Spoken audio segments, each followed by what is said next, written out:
Fox Sports. We are Baltimore. We are St. Louis.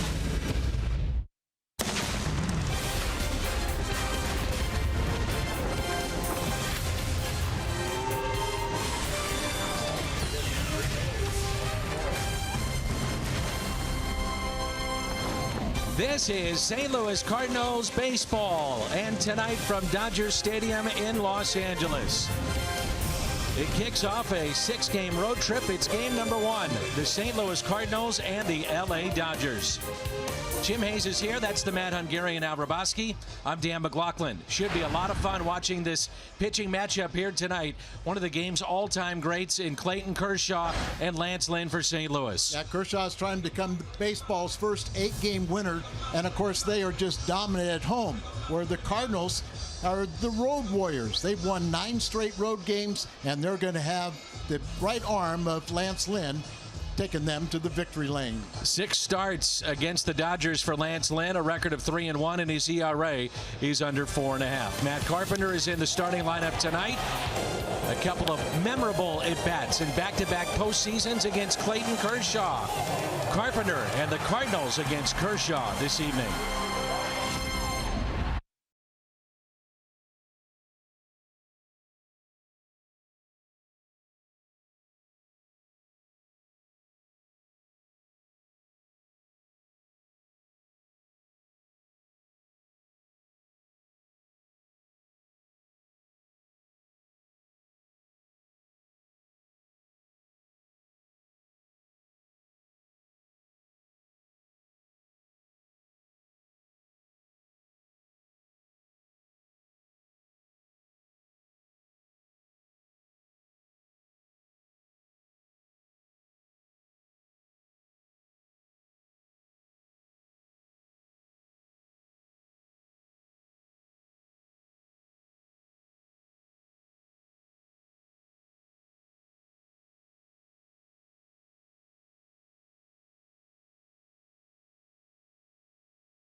the Cardinals and the Dodgers tonight. Corey Seager, the reigning Rookie of the Year in the National League.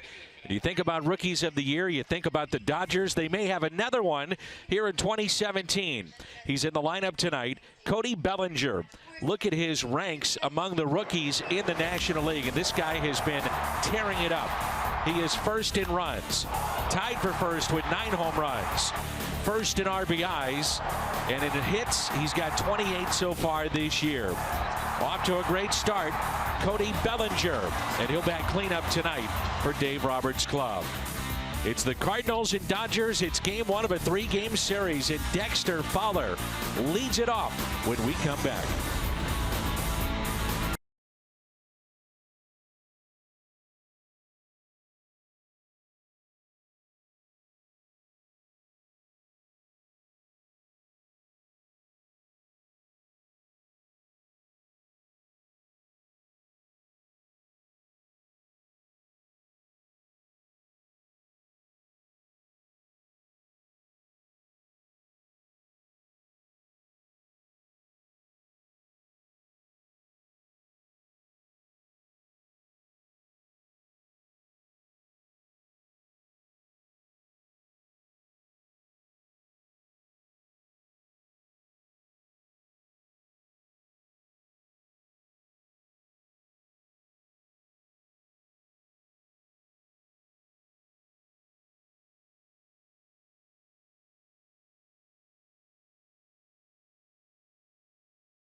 Midwest is brought to you by Bud Light, famous among friends. By Academy Sports and Outdoors, for all for less. By Chevy Silverado, the most dependable, longest-lasting, full-size pickups on the road. Find yours at your local Mid-America Chevy dealer.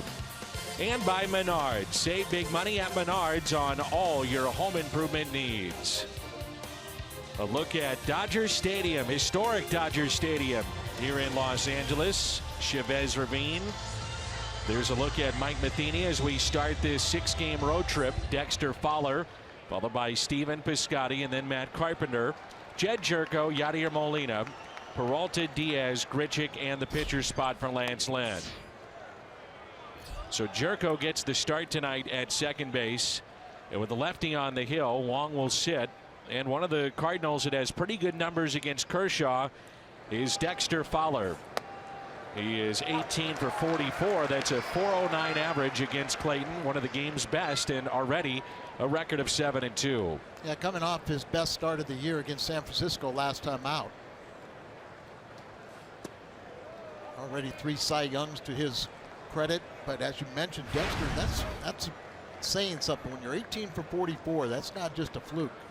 So must be seeing the ball well and having a little luck on top of it. And the 2-1 pitch by Kershaw. 2-2.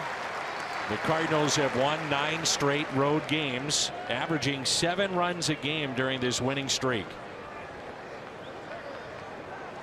And of course the Dodgers are 16-7 at home. They just dominate here.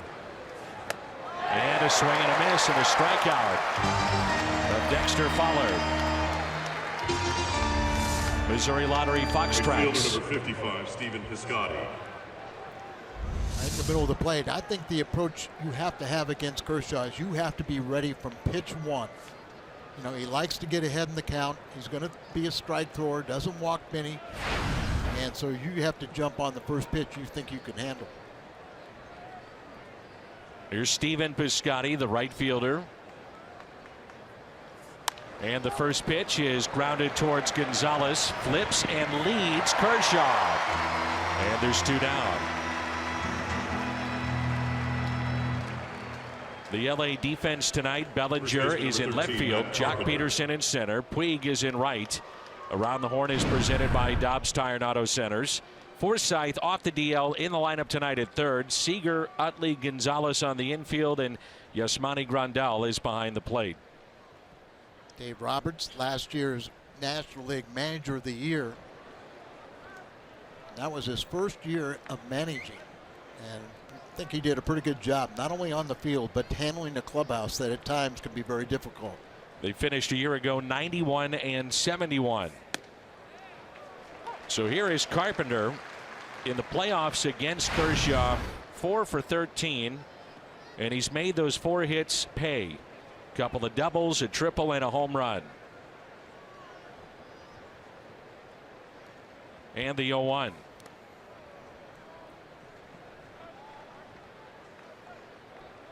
The Hyundai pitch arsenal, the fastball, it's a good one.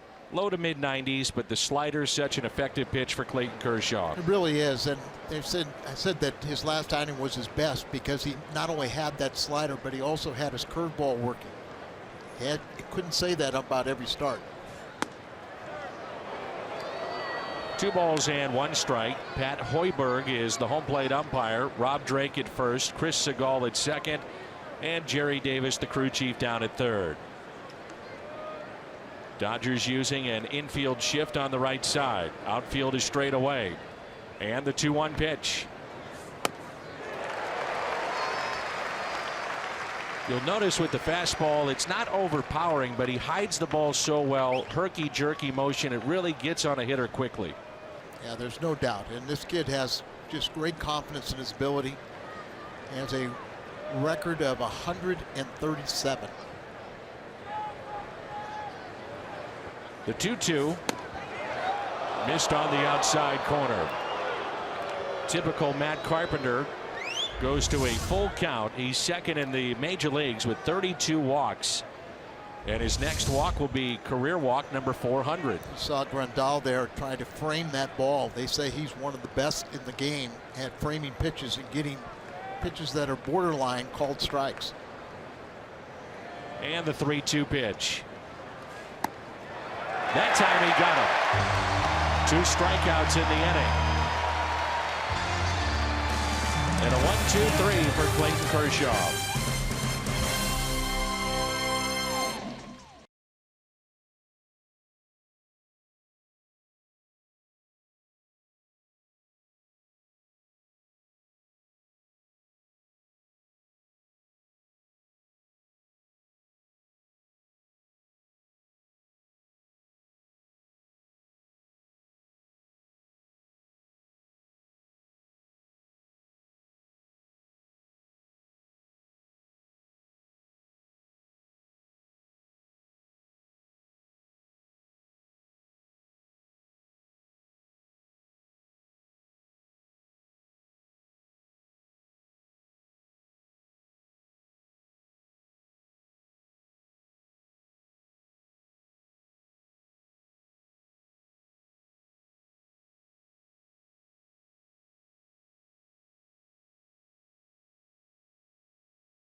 are 16-7 here at Dodger Stadium, second best mark in the National League, as they won 4 of 6 a year ago against the Cardinals. Logan Forsythe, Corey Seager, Yasmani Grandal here in the first, then Cody Bellinger, Adrian Gonzalez, Jock Peterson, Chase Utley, Yasiel Puig, and the pitcher Clayton Kershaw. Lance Lynn will go for the Cardinals, a record of 4-2. Last time out was against the Red Sox at Busch Stadium, 6-3, a loss, as he allowed 4 runs, 2 of those earned in 6 innings, but he did record 10 ground ball outs in that game. One thing he has to watch out for is the long ball. Here's Logan Forsythe, who's back off the DL.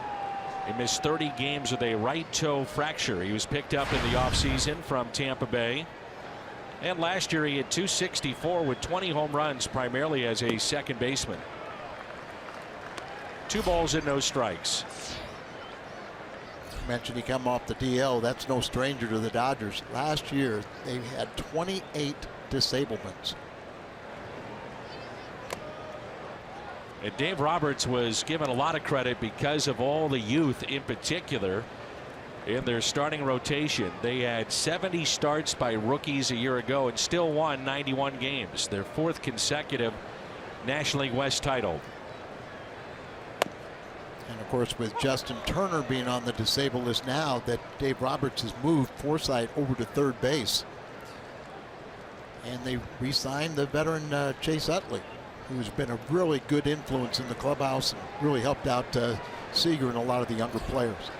2-2 is swung on and missed, and a strikeout. Shortstop number 5, Corey Seager. Keep the ball down. You see it changing speeds a little bit right on the block from Lance Lynn.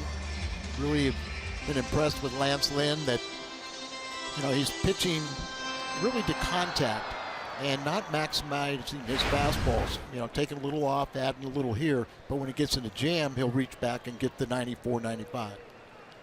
There's Corey Seager. Cardinals are trying to figure him out a year ago. He had .448 against St. Louis. He just turned 23 on the 27th of April, and he's coming off a season that saw him become the unanimous choice for Rookie of the Year in the National League. And his season was so good, he was 3rd in the MVP. Chris Bryant, then Daniel Murphy, and Corey Seager. He's the 17th Rookie of the Year for the Dodgers. And that award didn't start until 1947, and Jackie Robinson won it then, and now the award is named after Jackie. They had 5 in a row at one point in the mid-90s. And the last prior to the young man at the plate was Todd Hollinsworth, who's now a color analyst for the Miami Marlins. But they had, in one stretch, Karros, Piazza, Mondesi, Nomo, and Hollinsworth all in a row for 5 consecutive seasons. And the 3-1 pitch is fouled back. Sometimes there's great competition for that Rookie of the Year, but Seager just ran away with it, didn't he? Unanimous choice. 26 home runs as a shortstop. Drove in 72 last year. Does strike out quite often. Leads the Dodgers in strikeouts this season with 35. Make it 36. And the batter will be Yasmani Grandal. Now, you see what he's really doing is keeping the ball out of the middle of the plate, and that's good to see. He's allowed 8 home runs, and those kind of stuck up on you the last couple starts. So 2 outs, and here's Grandal, who's hitting .343 at home. And the last 14 games batting .423. All-Star campaign a season ago. And the 1-0 pitch. Looked to be a little changeup there by Lance Lynn. Yeah, that's something that he's incorporating a little bit more. You know, he still throws about 75% fastballs. His secondary pitch, number 1 secondary pitch, is going to be the slider, but we're seeing more and more changeups incorporated. And for Lance, this is start number 9 of this 2017 season. Primarily fastballs, spotting it, sinking it. Mixes in a slider, a change, and the occasional curve. The Hyundai pitch arsenal. And the 2-1. Dan, when I signed with the Cardinals, George Sylvie was the scouting director. And I still remember him telling me that you have to throw 75% fastballs just to maintain that velocity. You agree with it? I do. I do. And in today's game, you rarely see anybody throw it that high percentage. 3-1 pitch. Fouled back just below us. Al is gone under the table again. Thank you, Dan. Had to save you again. I didn't have any idea where that was because I was diving under the table. And John Reynolds, of course, was under the table behind us, a St. Louis, and that's worked with us for years. by the way, I gave you a little extra shoe shine right there. Thank you. When I was down there. Saved me again. That's why I'm here, Al. 3-2 pitch. Out to center. Fowler going back. He'll look up, and it's 1-0 Los Angeles. Rondell with home run number 5.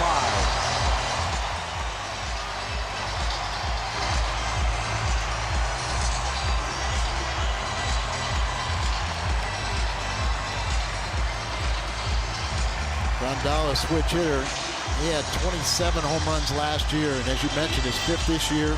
The 9th home run that Lance Lynn has allowed already in his 9th start. No doubt about it. And the arms extended, drives that ball, hits it to the deepest part of the field, and just a courtesy look by Fowler in center.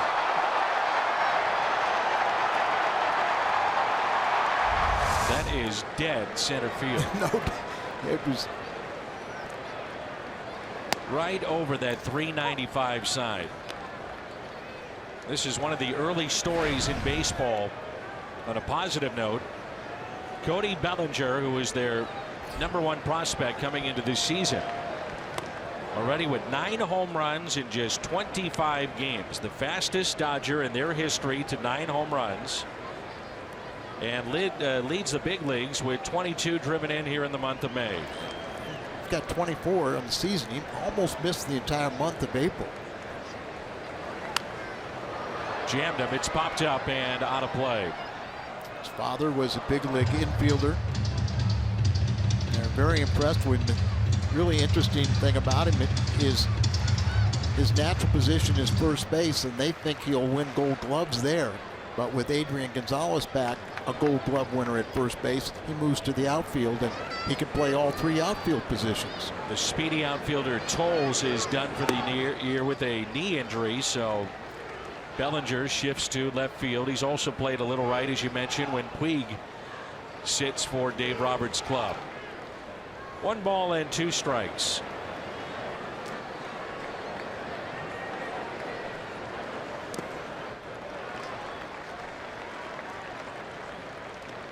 The interesting thing about Bellinger, his senior year in high school, he had 1 home run.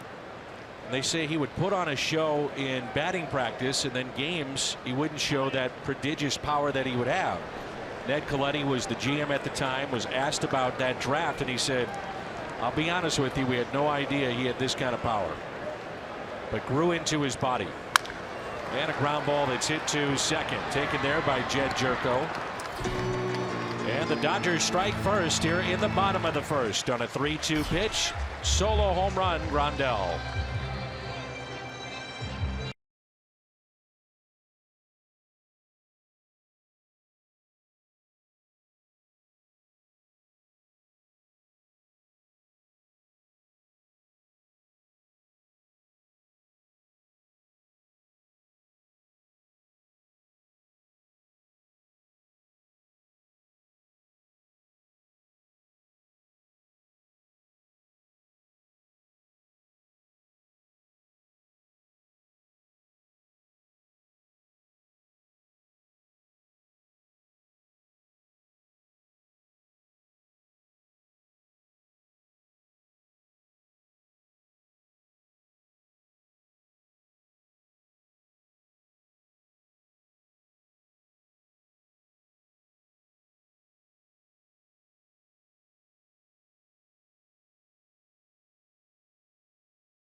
drafted by Cincinnati, then was with San Diego, and now with the Dodgers. And as Al mentioned, 27 home runs a year ago, and he picks up his 5th in the bottom of the 1st in this ball game. Let's turn to our Toyota keys to the game.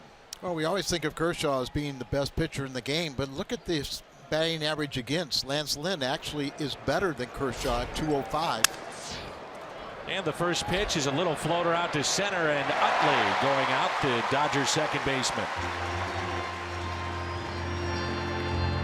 Kershaw at 210 and Lance Lynn at 205. 4th and 5th lowest batting average against in the National League.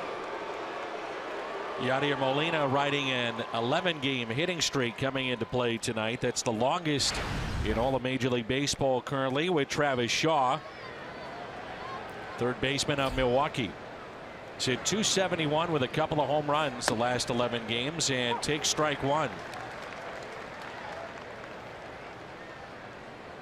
The Cardinals coming off of 4 open dates in the last 12 days. And tonight begins a very tough stretch. Next 13 games, you have 7 with the Dodgers, 3 with the Rockies at Coors, 3 with the Cubs. And 9 of those 13 are on the road. And how about the fact you played 20 straight days, then you got an off day, and then you're playing 47 games in 48 days to take you to the All-Star break. So we'll know more about this team in the next month and a half. As Molina taps it foul.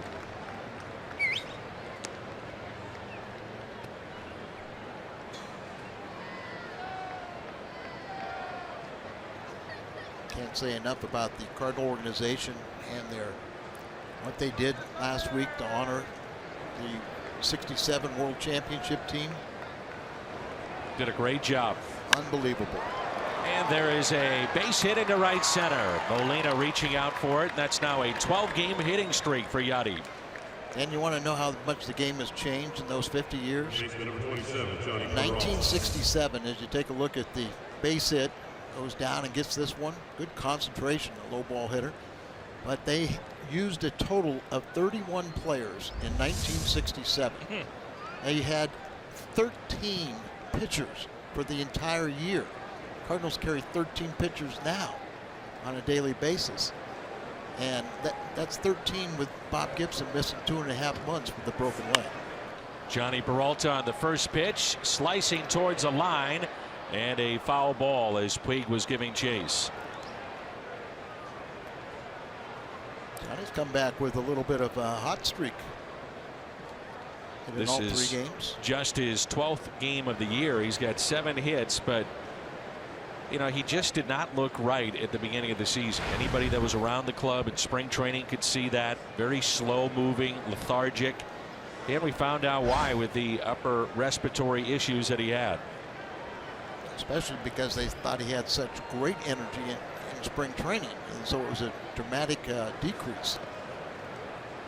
Good block by Grandal, curveball.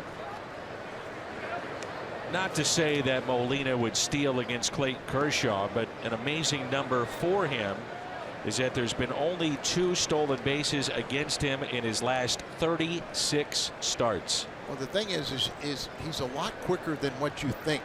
You know, once he decides to go to the plate, it's fairly quick. And Grandal is a good throwing catcher, so he has the quick release also. It's a very good combination and tough to steal against.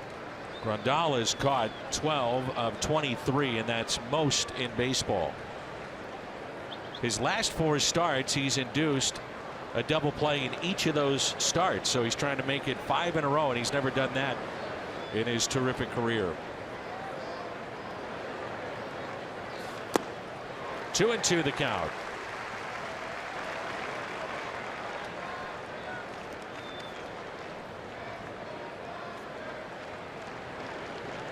Cardinals need to go out and buy some bunting, put around the stadium, and just think this is a postseason game, because Kershaw is 0-4 in 5 starts against the Cardinals in postseason play. Longest he has lasted in those games is 6 2/3. Just missed, and it's 3-2. Talking about he missed 2.5 months with they say a mild herniated disc. But you can, as a pitcher, you know, you're pretty active, and that can inflame that area and be very painful. But he did come back in September and in the postseason. Knew that he'd be fine this year. And a strikeout of Peralta. Third of the night for Kershaw. Regular season and postseason against the Cardinals. And even regular season, it's human numbers. I mean, it's not extraordinary. It's 6-5 and an ERA that's just over 3. But you look at the postseason, 0-4 ERA is over 6.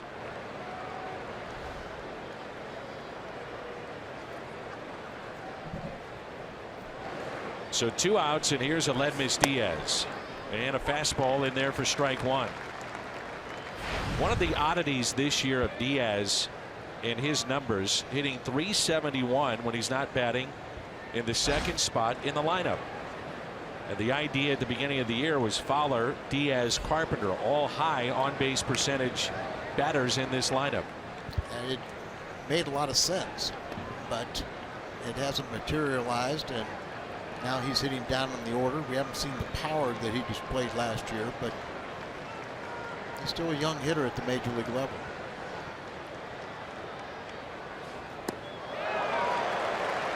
Way out in front on that breaking ball, and it's 0-2. Slow curveball right here. And you can see with his motion, he kind of jumps at the hitter, so you anticipate everything hard. And then to throw something so soft, it does throw off your timing. Short lead at first by Yadier Molina. And the 0-2 pitch. Out in front again. So the last start for Kershaw, as Al told you, was against the Giants. 7 shutout innings. Just 3 hits, a 6-1 win. And against their arch rival, Kershaw now has made 38 starts against San Francisco, and his ERA is 1.62. Runner goes, and a throw down to second base, and it's not even close.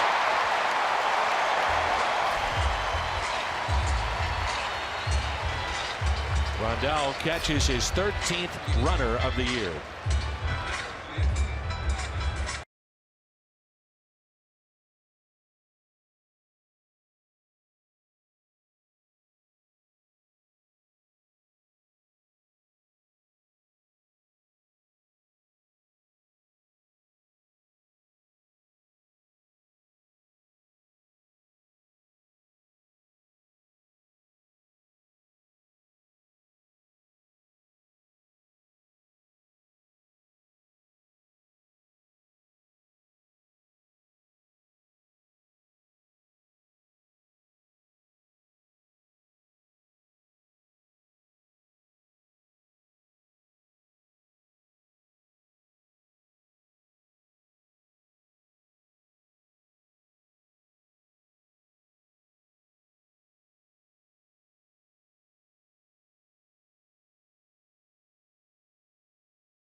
You can see him feeling that left elbow and stretching out that arm. That's been problematic for him the last couple of days. With more on that, let's check in with Jim. Yeah, Colton calls that feeling that something popped in that left elbow while he was taking warm-up swings on Saturday.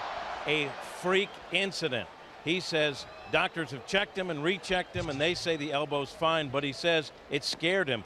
He was in the on-deck circle when he felt the pop. Wong told me the tingling and weakness that I felt in my elbow made me think that's it, surgery. It wasn't the case, and going forward, Colton says he won't swing as hard when using a weighted bat in the on-deck circle. And Dan, Mike Matheny told me it made sense to give Colton an extra day while getting another right-handed bat into the lineup against Kershaw tonight. And Jim, our bosses at Fox Sports Midwest should probably understand that you've been in contact with Scott Boras about your position. I told him that as far as I know, the oldest sideline reporter in Major League Baseball, I need representation. Right now they're running.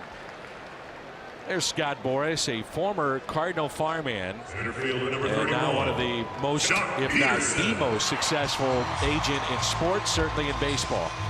Some people believe that had a vendetta against baseball because the Cardinals didn't take him to the big leagues. But he, you know, either you love him or you hate him or whatever, but he does a great job for his clients and one of the most successful, as you said. And it's a real company with, you know, tons of people and research and everything that they do to try and get the top dollars for their players. Their own campus with financial resources to invest money and psychologist and nutritionist. I mean, anything you want you can find with him. Here's Jock Peterson. Jock has done a lot of work with kids that have disabilities.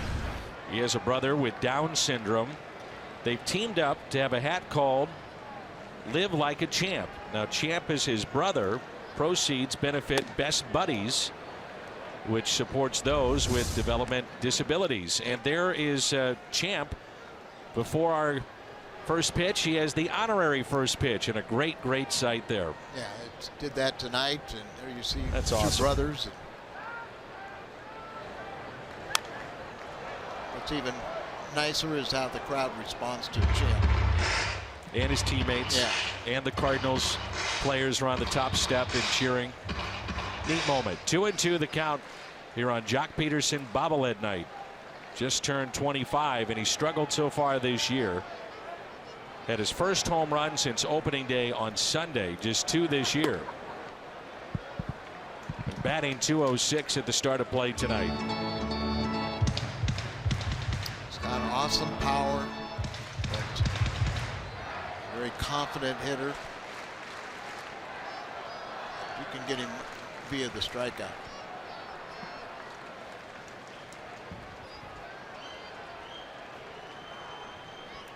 Last year he popped 25 home runs, hit .246, but struck out 130 times.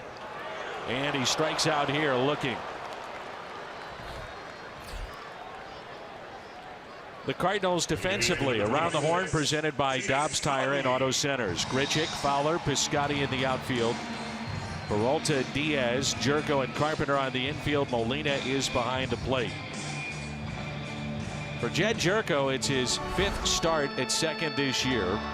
Career start, number 340 at second base, and his 40th wearing a Cardinals uniform at the bag at second. Been a while since he's been at second base this year, and really solidified going to third base in the absence of Peralta. He's done a really good job defensively.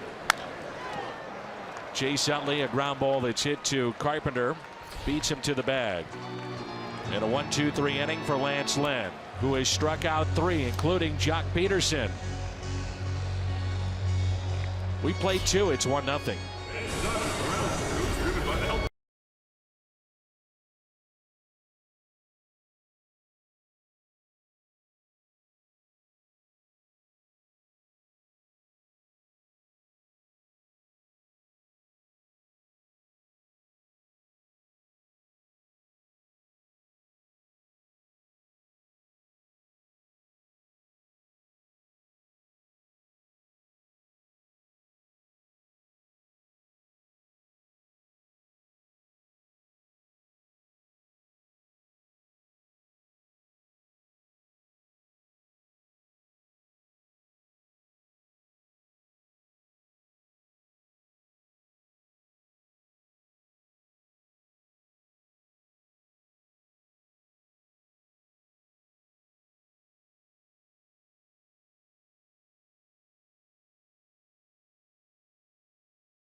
Baseball is brought to you by the Double Jack Combo for just $4.99 only at Jack in the Box.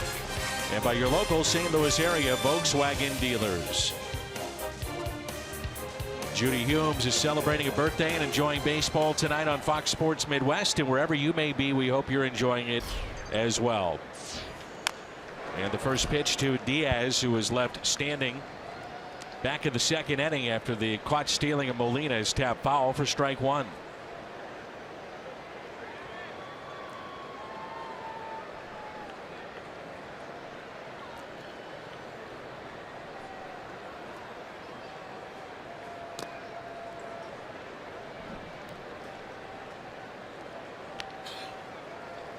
Ledmus on the year at 261, but the last 15 games at 328 average.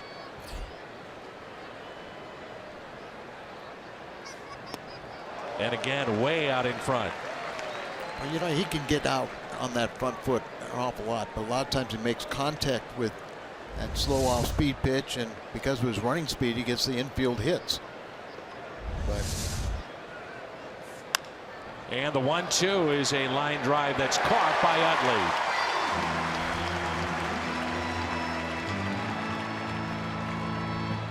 Utley. If the Cardinals get 9 hits tonight, you're invited into Krispy Kreme tomorrow. Receive a dozen of their original glazed donuts for only $3.99. Stop by one of the 5 St. Louis area Krispy Kreme locations or the locations in Bloomington or Springfield, Illinois for this sensational deal. 2 doubles, 4 RBIs on Sunday for Randal Grichuk in the Cardinals win against the Giants. And a fastball is taken outside. He now is up to 13 doubles this year to lead the Cardinals.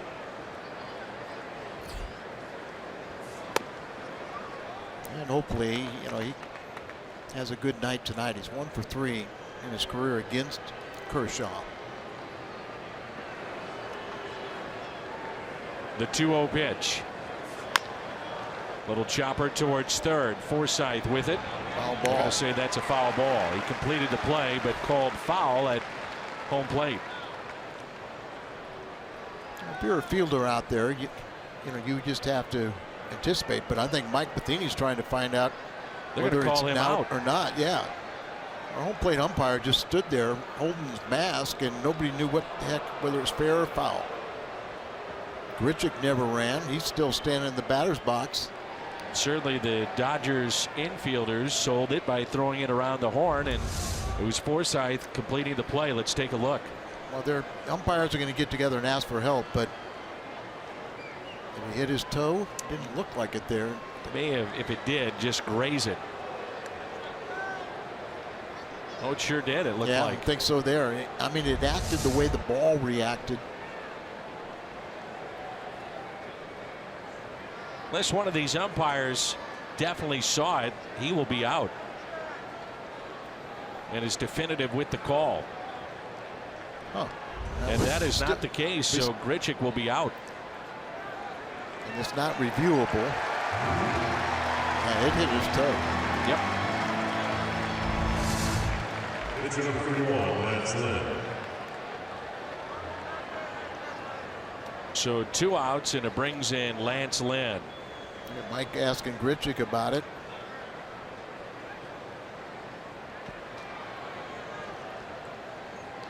Lynn is hitting .067.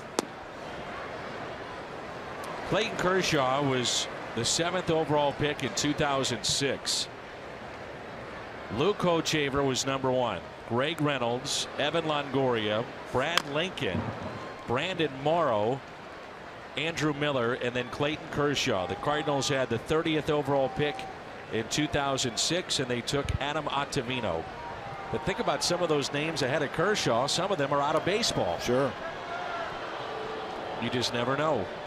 Yeah, the Cardinal fans have been spoiled. And a broken bat grounder hit to short. Corey Seager up with it. So first time through the lineup, no walks, 3 strikeouts, and just 1 hit.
June 15th, the greatest players in the world descend upon Erin Hills for one of golf's most anticipated events of the year.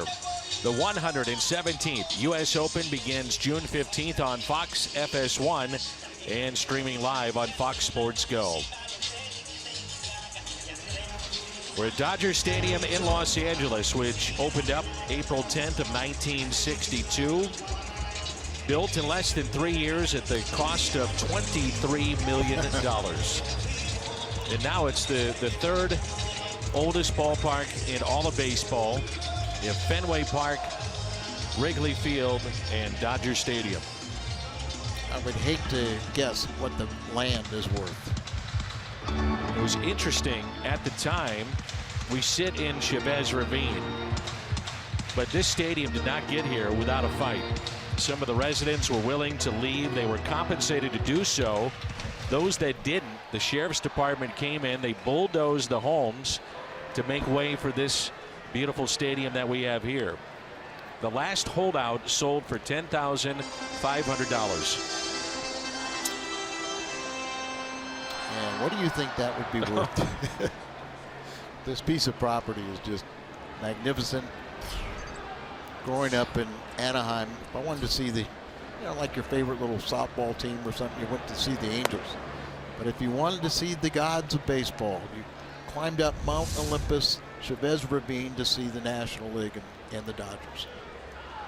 It was Lynn's at bat to end the top of the third, and you can see he was shaking his hand a little bit. We'll see if that has any effect to what he does here on the mound. And it's a ball and a strike on Yasiel Puig. Puig's had good numbers against Lance Lynn, so shake out those little bees. They call them bees as your hands get stung. If you include the playoffs, Puig is 6 for 12, 3 walks against Lynn. Not a bad number 8 hitter in this lineup. Guy that can do a lot of damage. Kind of an enigma. You see the two Cubans get together and talk. But, Yasiel Puig last year became such a distraction, they sent him to the minor leagues. He was down for about a month, came back, and they said he had a much better attitude. He definitely has talent. 3-1 pitch. Make it 3-2. I see that shot of Puig and Diaz, and it makes you wonder what both had to go through to get to this point. Their families, and still both do not want to talk about it to protect their families, how they got here. Amazing stories for so many of these Cuban-born players. And it's popped up, backing up on the outfield grass. It'll be Jed Jerko, and he makes the catch. MLB.TV Premium is back and better than ever. Watch every out-of-market regular season game live on over 400 supported devices. Plus, get a free subscription to At-Bat Premium, the #1 app for live baseball. Blackout and other restrictions apply. Visit MLB.TV for details. Kershaw, a 190 hitter so far this year.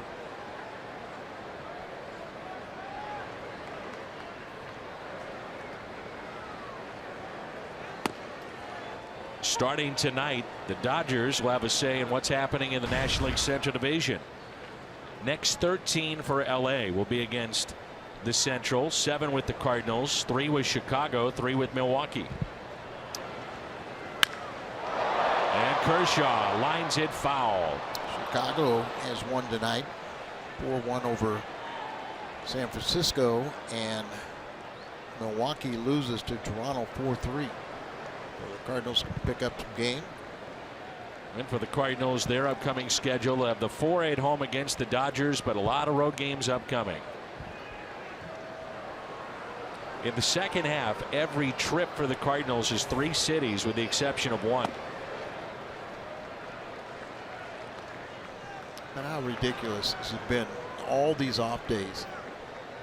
Bunched together. Bunched together. I mean, we had 4 in the last 12 days. Baseball players want to get into a routine and play every day. There is a rhythm and a pace to playing every day. Absolutely. Routine. For the Cardinals, you say, well, that's a lot of road games in the second half, and maybe that's not necessarily the worst thing for them. Not the way they're playing right now on the road. Won 9 straight games on the road. And as last year, difficult at home. It out of play.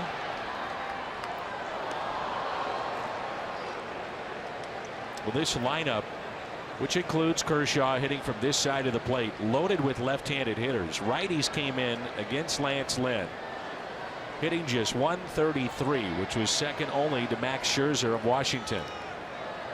And as you talked about, the 205 average against him, 4th lowest in the National League.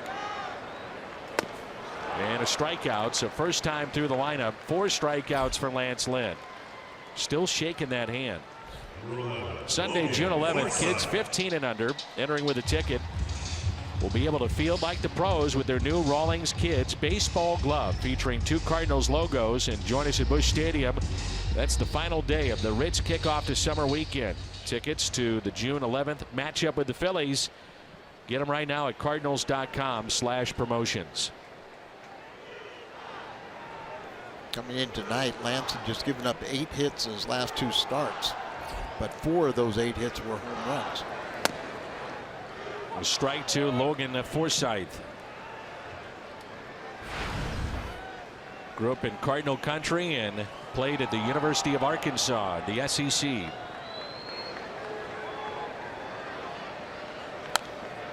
Hits it out of play quickly. No balls and 2 strikes.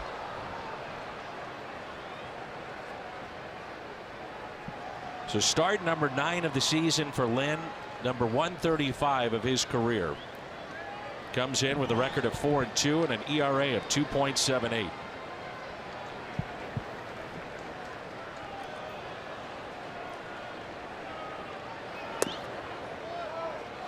Late call on a high strike, and that's number 5 for Lynn. The top of the lineup, and that means Dexter Fowler is coming up.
Dan McLaughlin, Jim Hayes is here as well. We're at Dodger Stadium in LA.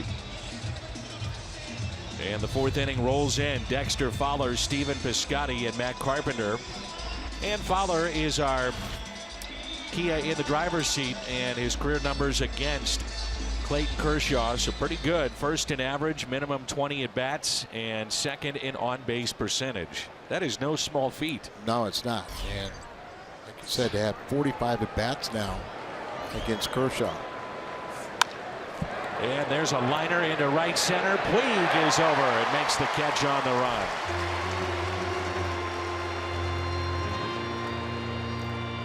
Fowler now 0 for his last 12. A little disturbing for the Cardinals, and this includes tonight, is what they have done in the last 12 games in the first inning. They're now 1 for their last 36 in first innings. So you talk about trying to get something going and a good start. That has not been the case here recently. And you look at the body of the work for the entire year, they usually do get off to a lead in most ball games.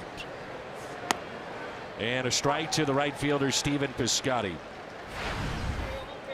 He picked up career hit number 250 on Saturday night in the 13th inning against the Giants, as he was coming back off an injury. And Piscotty, it's a high fly ball out to deep right. Puig is back with just enough room. Hanging breaking ball. Piscotty made the adjustment on it, but stayed in the ballpark.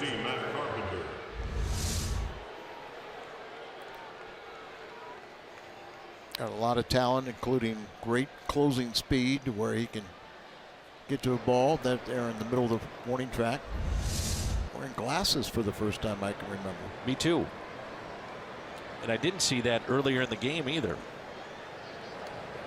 Carpenter struck out on a 3-2 pitch back in the first. Strike one.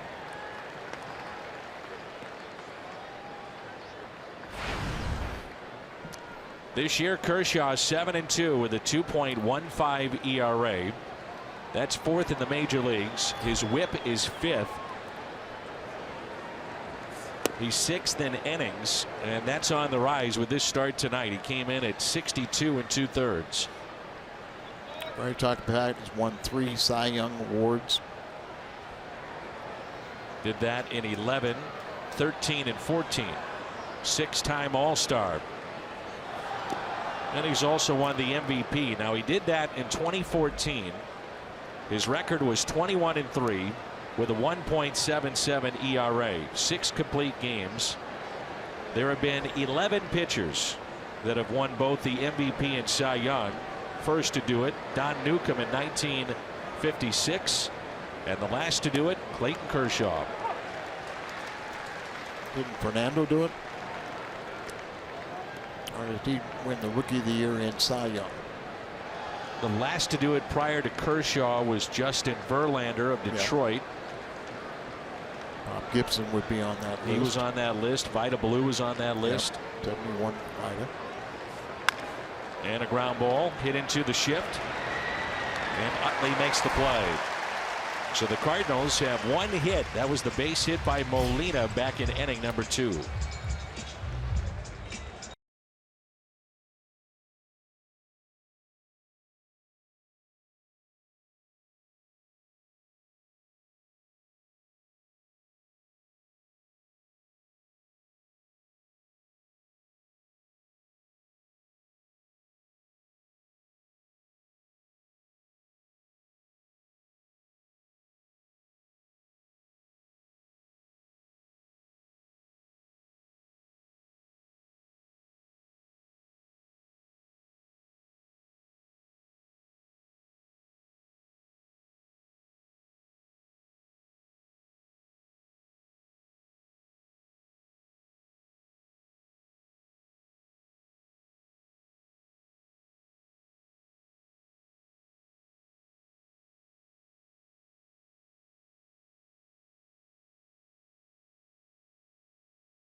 Lundqvist, the Cardinals pitching coach. It's 1-0 Dodgers. Cardinals have made a roster move prior to tonight's game. With more on that, we check in with Jim. Yeah, from knee surgery to a back issue, been quite a journey for Tyler Lyons. Lyons officially came off the DL today after making 3 rehab appearances. Lyons told me the biggest issue for him was having no offseason to get himself in shape. He said, I spent most of the offseason on crutches. I was off them at spring training, but everything we were doing was about getting that knee right. With no running or lifting, I was playing catch up with the rest of my body. He said his time making rehab starts allowed him to get his physical fitness back to where he wanted. He thinks that makes him a better pitcher. Mike Matheny says Lyons gives him some options out of the bullpen.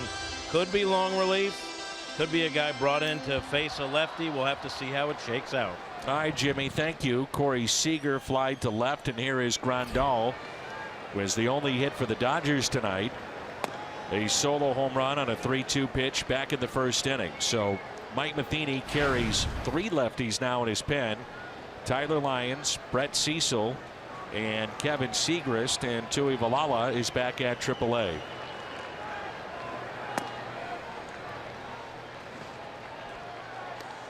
You know, when you think about the 3 lefties, it's very important to have Tyler, because there have been times when Segrist is not available. Still trying to get Brett Cecil moving in the right direction, so you really do need that 3rd lefty. And a strike. 2-1 the count. Cardinals on the homestand were 3-5 with all 8 games a quality start by the starters. The starters had an ERA in those 8 games of 1.67. If that maintains throughout the year, this is probably a playoff team with that kind of starting pitching. May be unrealistic. However, the starters have been very good. They really have been. And you point to all different facets of the game, not just one area. And it's a 1-out walk. And it brings in Cody Bellinger to look at Carlos Martinez, who was terrific on Saturday. And that's great that we've had the chance to wake up John Reynolds, who's helping us as St. Louisan. There's JR right behind us, and he just woke up from a nap of 2 hours. He's behind my back. I thought he was hard at work. John Reynolds we're talking about here, Al. He learned that in the St. Louis school system, right? That hard work he did. Yes.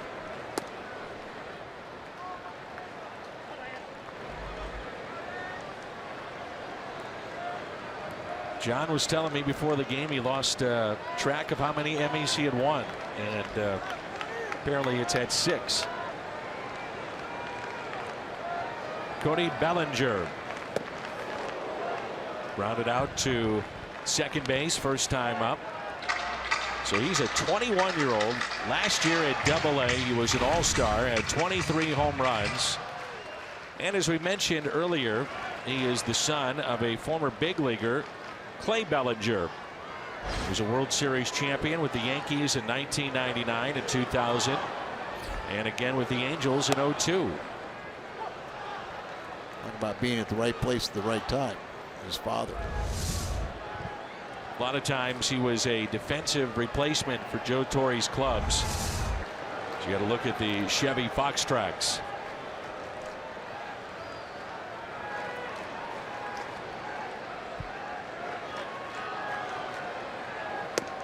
Good high fastball, and he struck him out. Memorial Day is coming up on Monday, May 29th, and the Cardinals take on the Dodgers. 30,000 fans, 16 and older, take home a mystery pocket T-shirt. And you can see which one of those logos you'll get. There's 4 different ones coming up on Memorial Day, and that's Monday, May 29th. Cardinals.com/promotions. 2 outs here and a runner at first. Adrian Gonzalez has just been a terrific RBI machine at the big league level. Just come off the disabled list late last week. Gonzalez with a high fly ball into the corner and left. Grichuk is there. And the Dodgers first baseman still does not own a home run in 2017.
pitches for Lester. That was a matchup with Johnny Cueto. If the Cardinals cannot come back tonight, they would be tied with Chicago in the Central Division. Here's Jerko, and he takes a ball low, and we're underway here in inning number 5. Kershaw has faced the minimum, gave up a base hit to Molina back in the second. He was caught stealing, and that's been it for the Cardinals. It was a good slider. Broadcasters for the Dodgers were saying, what happened to Jerko? When did he become a .330 hitter? I remember him with San Diego. Not bad in under a year and a half in partial duty, 37 home runs.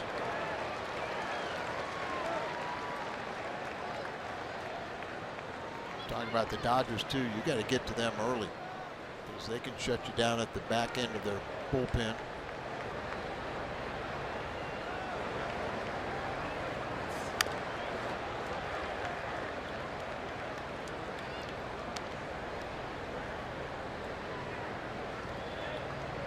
The club record for consecutive wins is 12. That was in 1941.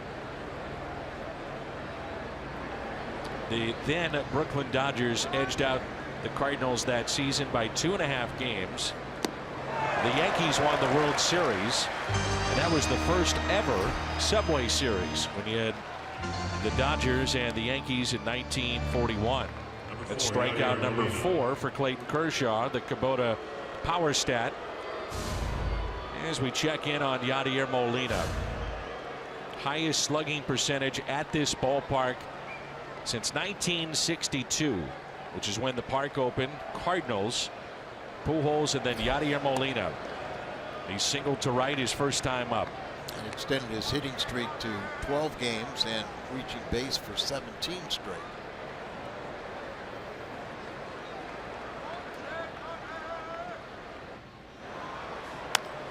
And Molina, a high fly ball into left. Bellinger is there.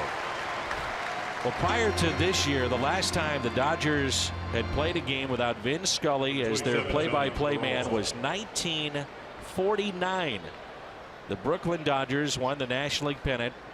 Duke Snider, Roy Campanella. That's 67 years, 5,802 regular season games, 6 World Series. And his sign-off was, I have said enough for a lifetime, and for the last time, I wish you all a very pleasant good afternoon. It really is strange to come up here in the broadcast area and not see the great Vin Scully. Sure is. Hits sharply, diving stop. Seager gets up, throws, and the stretch by Gonzalez. You might want to look at this one. Mike's on the top step.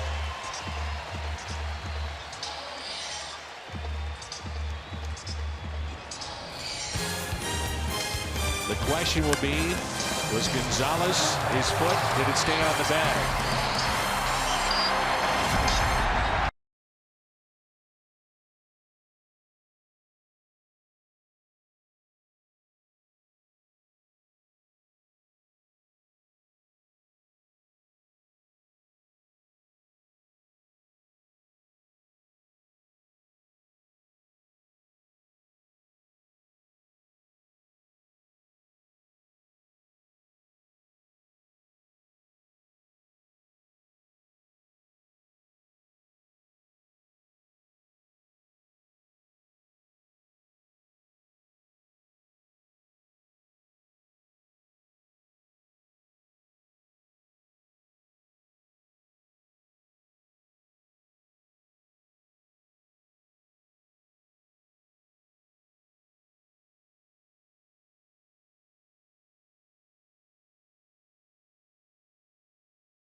And David Bell elected to challenge this play. They're looking at the video board here at Dodger Stadium. Number 1, did he beat it out? Number 2, was Gonzalez's foot on the bag. Very, very close. The call on the field is out. It appears that his foot stays on, and mentioned that former Gold Glove winner, and they say he's out. So Peralta is out. Mike Matheny says, why not take a chance with Clayton Kershaw on the mound tonight?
So is Lance Lynn.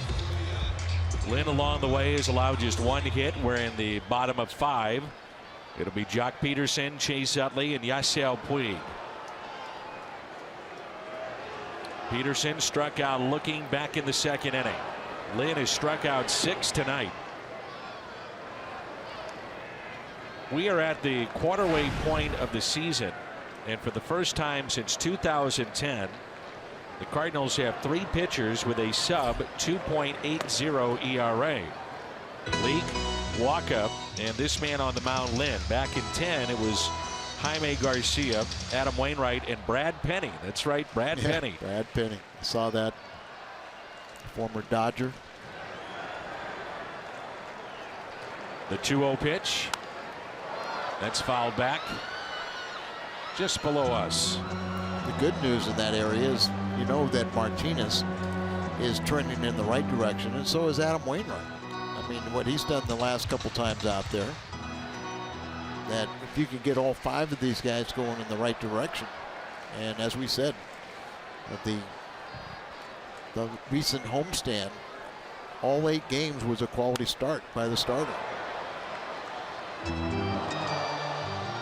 I don't know if you feel this way, but to me the key is when you see Wainwright have back-to-back starts like that, you know the other 4 are going to be pretty good. I think you get the feeling Martinez has the chance to be exceptional, and you really weren't sure about Wainwright with all the years and the mileage, but man, the last 2 starts he's been great. What I like is the fact that he's kind of gotten away from the cutter, gone back to his signature curveball.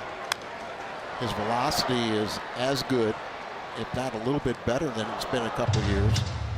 And to really have that variance between the slow curveball and the fastball, and you know, he's a perfectionist. He knows, he goes back on his wealth of knowledge and his expertise. You know, he's going to be fine. So I think he's found his formula. The 2-2 pitch. Ground ball chopped to the right side. Jed Jerko is there. And Jock Peterson is 0 for 2. Ritz kickoff to summer weekend starts Friday, June 9th. That day, 30,000 fans, 16 and older, take home a bobblehead of the '67 MVP Orlando Cepeda, courtesy of AAA. So get your Cards and Phillies tickets at cardinals.com/promotions. Here's Chase Utley. Utley is from this area, Pasadena, California, played at UCLA. Now 38 years old, 6-time All-Star, won the Silver Slugger 4 times wearing the Phillies uniform. At second base, a career .278 hitter. Bounces it to Jerko. And another ground ball out. I like that. Just watching Utley. You mentioned 38 years of age. Obviously, he's declining, but he left that batter's box hustling all the way, and you go out there. You could never. There's no excuse for not hustling. And he did that too in his first plate appearance on the ground ball to Carpenter. Hustled all the way. And one of the reasons why they re-signed him at this age. Because of the influence he has on younger players and a sounding board for the younger players. He's a real pro. So with 2 outs, here's Puig. He's 0 for 1 tonight. Los Angeles comes in having won 4 of 5. The Cardinals have dropped 4 of 5. It's a good pitch there, running in on the right-handed batter. You're absolutely right, Danny. Lance has done a good job of trying to keep the ball in the middle. It's away and it's in. The hitter can't protect both sides of the plate, so you kind of determine what side he wants to protect, whether it's inside or outside, and then you as a pitcher can exploit the other one. 1-2 the count. Puig didn't like it. It's been a high strike zone here tonight. I'll tell you what, it's been a good strike zone for the pitcher, and I think when you look at most of these calls, they've been really pretty close. They're right there, and the game kind of evolves and goes quickly when you call strikes. And the 1-2 pitch to Puig. Fouled back. As it does night in and night out here at Dodger Stadium. Late arriving crowd. This place is filled up. Early leaving. And the beach balls are starting to make their way throughout the ballpark. Great environment, though, isn't it? Outstanding. I've heard you say it a number of times when we're in San Francisco, certainly here in LA too, but on the West Coast, night games, it gets cool at night, becomes a pitcher's park. Normally, the difference in these ballparks, day games versus night games, is probably about 30 feet on a fly ball. 2-2 is hit in the air, shallow right, going out Jerko, called off by Piscotty. And it's another 1-2-3 inning for Lance Lynn. He's given up 1 hit, and in this game he has struck out 6 and looks sharp. Lynn and Kershaw tonight.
Academy Sports and Outdoor Leaderboard. Lowest home ERA with one team since 1913. What an impressive list this is. Kershaw, the lowest, then Walter Johnson, Koufax, Drysdale, and Whitey Ford. This day and age of the steroid era, the live baseball, if you will, home run hitters, and this guy's got the best. It's incredible. All right, look at this game right here. 5 innings. There's only a total of 2 hits in the game, only 3 base runners for the game. And that's driven out to deep left center field. This ball, one hops off the wall, and the Cardinals have their second hit of the night. And it's a double to lead off the 6th inning for Aledmys Diaz. Here we like to see that ball just jump, but there's probably a difference right there. In a night game versus day game, that's a home run. The ball will travel so much better. Breaking ball. Got the arms extended, laces that out to left center, and the Cardinals have something going. I love to watch rallies that start with the bottom of the order.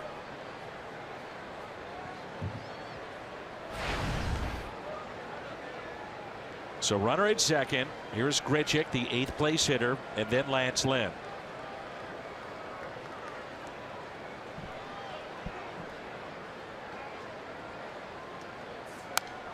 There's strike one. C.J. Cherry celebrating his 40th anniversary with the Cardinals tonight. Started with the Cardinals in group sales this date in 1977. He's the traveling secretary for the club now. Variety of roles, and congratulations and thank you to C.J. for 40 great years of service to the organization. Traveling secretary now and takes good care of us, and congratulate him on that achievement down in the dugout today.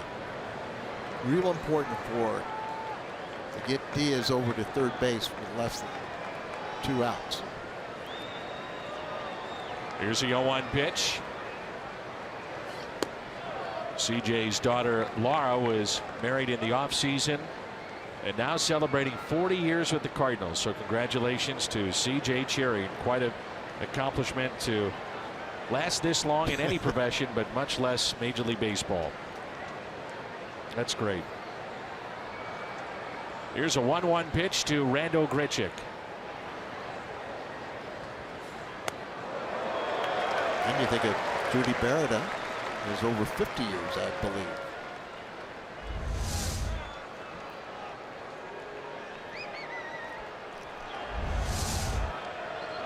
One and two the count on Grichuk. And you kind of think that Kershaw is slow to the plate by the way he takes his stretch, but when he comes set, it's pretty quick. You know, you got all that mannerisms going up and down. Hit sharply to first. Gonzalez thought about going to third, raced to the bag, and out. Remember, it was Randal Grichuk back in the third that fouled the ball off his foot. That was not called a foul ball. And now a close play at first base and a good job to move the runner to third. Yeah, you almost get a base hit here, but Gonzalez is pretty nifty with the glove. He thought about trying to get the lead runner, and then they almost didn't get it to his pitcher covering the first base in time. Randal runs well, and see that Kershaw beats him to the bag. A lot of things could be happening right now. Mike Matheny flashed to. What do you think? How do they want to play this with a guy like Kershaw on the mound? I would think it'd be a tough to squeeze, you know, to get a bunt down. You're going to play the infield in. Lance isn't the most productive hitter, but he'll take his hacks and just hope for the best. First pitch is a strike. Diaz can come down that line aggressively because third baseman Forsythe was playing in on the grass, and so he can kind of come aggressively there, try to disrupt, make them feel the pressure. Outfield is very shallow. Lynn with one sacrifice this year. And the 0-1. 0-2.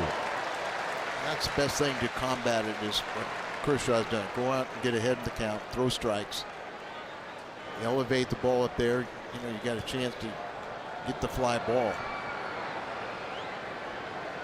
Lance in a position where he can really help himself. But remember too, Dexter Fowler came in hitting over 400 against Kershaw. And the 0-2 pitch. Lynn, a swing and a miss.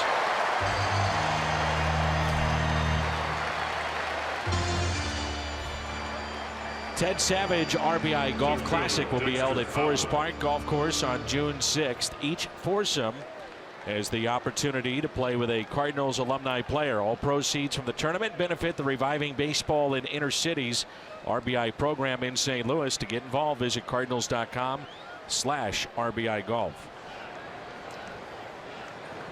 Dexter 0 for his last 12. And boy, could he pick up the team and Lance Lynn right here. That was strikeout number 5. There's strike 1 on Fowler. He's 0 for 2 tonight. Struck out swinging back in the first and line to Puig in right back in the fourth. An amazing stat with Clayton Kershaw with 2 outs and a runner on base. The opposition, and it doesn't matter if it's runners in scoring position or not. 2 outs, runner on base. The opposition hits 150 against him in his career.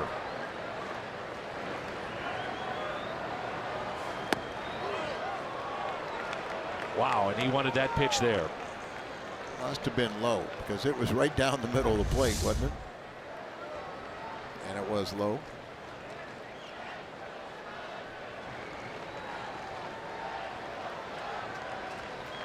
You can want every pitch, can't you? Right. Here's a 1-1. That one's a strike, and Fowler has words with the home plate umpire. There's that little delay when he calls the pitch, and so I'm sure he thought it was another pitch down. It's right. It's actually ever so slightly a little bit lower than the pitch he just called the ball.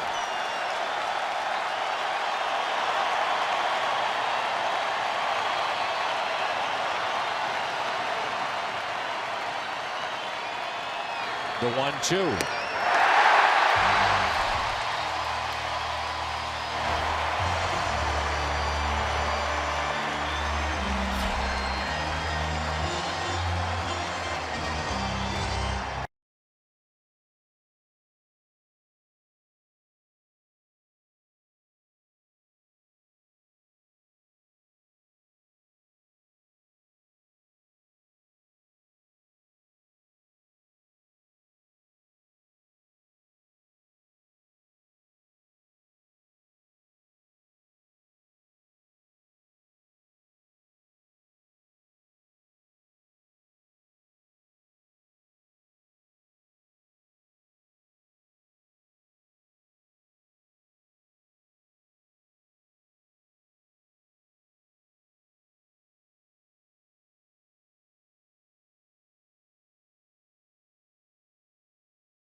The authority of the St. Louis Cardinals, and may not be reproduced or retransmitted in any form.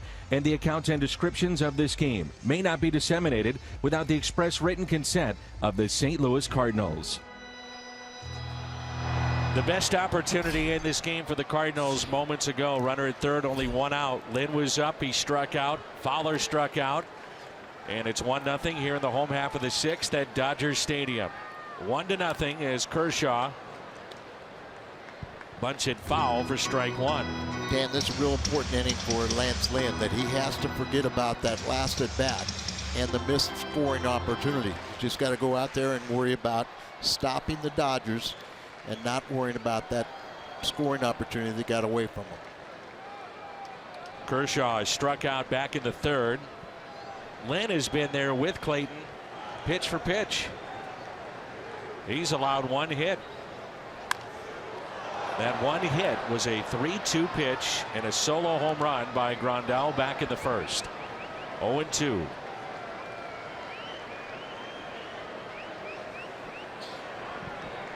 A lot of our younger viewers don't, understand or comprehend or a game like this, but every single pitch could determine the outcome. That's the exciting part. I think what you're saying is that, do you prefer lots of offense, or do you prefer a game that's every single pitch in play is magnified as we go along in a pitcher's duel? And of course, with arena baseball, where sometimes you sit there and the last team that bats has the distinct advantage because the scoring is just so plentiful. And a ground ball that's hit to third, taken there by Peralta.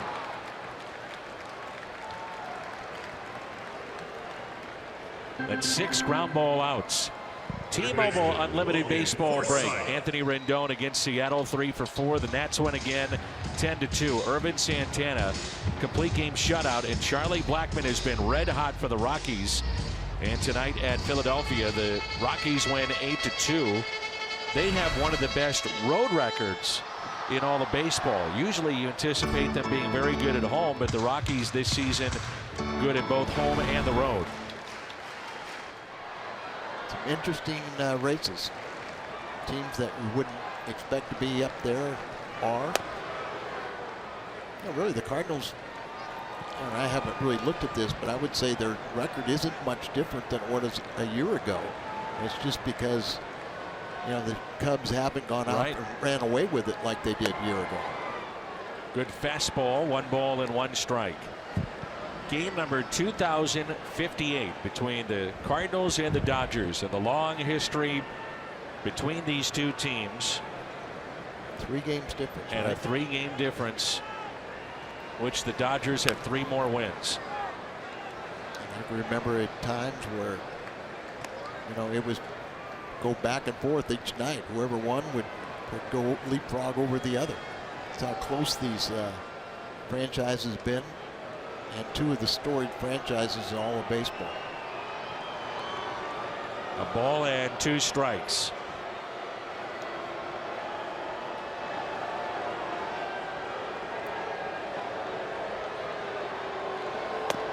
And another strikeout for Lance Lynn. That's number 7. Boy, has he been good tonight. May 30th is Cancer Awareness Night, presented by Siteman Cancer Center. Fans purchasing a special theme ticket receive a Cardinals hat with various awareness colors of the most prevalent cancers in St. Louis. And get your tickets now at cardinals.com/theme. So Forsythe, back in the major leagues, has struck out 3 times tonight, 0 for 3. And here is Seager, who is 0 for 2. Lance Lynn, a potential free agent at the end of the season. You think about the high strike zone with Lynn. He's got that extra jump on a lot of pitches that go up in the zone, just like that. And high strike zone may benefit him more so than maybe some others. I was a high fastball pitcher. Bob Gibson was a high fastball. Jim Palmer. And then where it seemed like the strike zone got compressed, and you didn't see so much, and all the more sinker ballers. and stuff. But what he's doing now is, like you say, exploiting the top and the bottom of the strike zone. I agree with you. The strike zone of Pat Hoiberg is, well, why it might be big, you know, It's for fair. today's standards. It's been fair, consistent on both sides. And as a pitcher, you have to, you know, go out there and understand where the strike zone is, and then realize how you can use it to your advantage. 2-2 the count.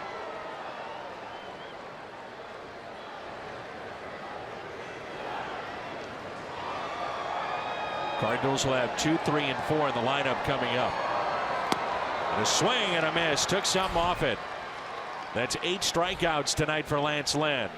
Piscotty is due up next when we come back.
Home run by Grandal in the first. And why is this guy so good?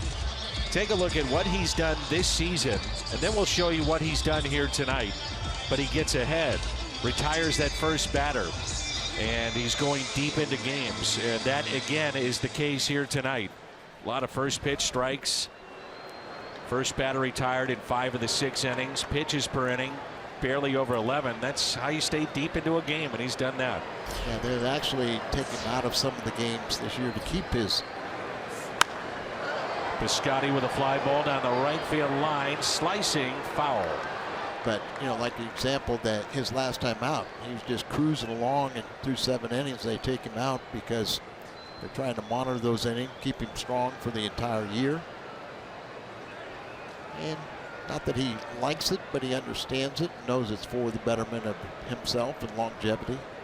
And from the Cardinals' perspective, running out of chances, one of the game's best closers, who signed for $80 million to come back to the Dodgers, is waiting potentially in the 9th, and that's Kenley Jansen.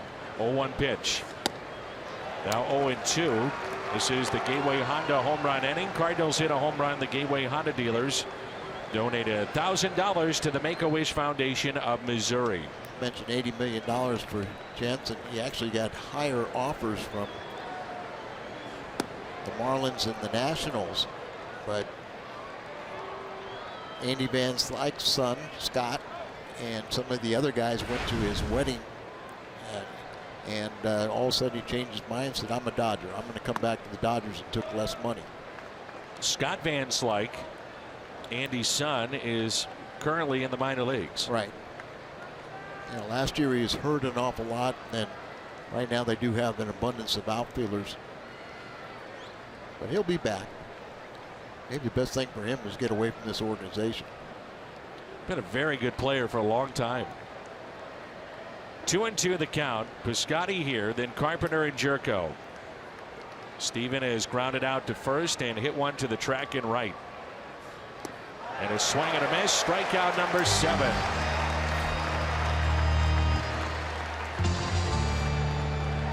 Kershaw has struck out 7. Lance Lynn struck out 8.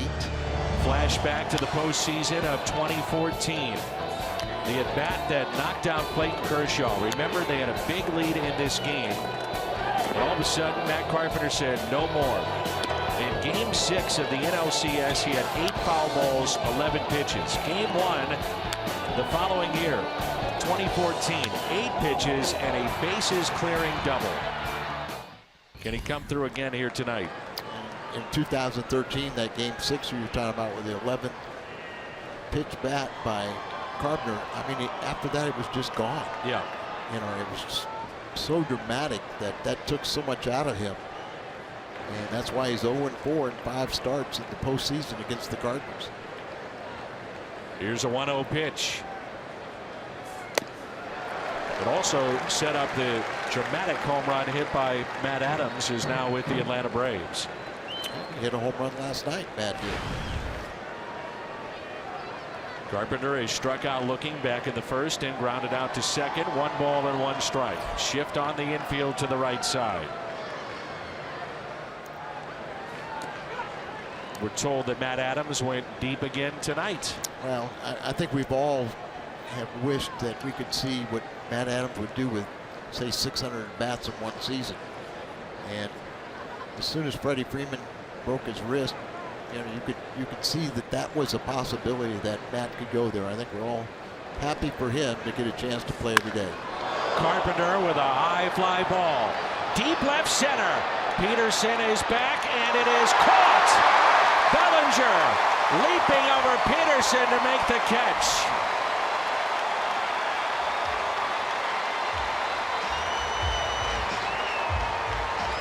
Let the taller man have it.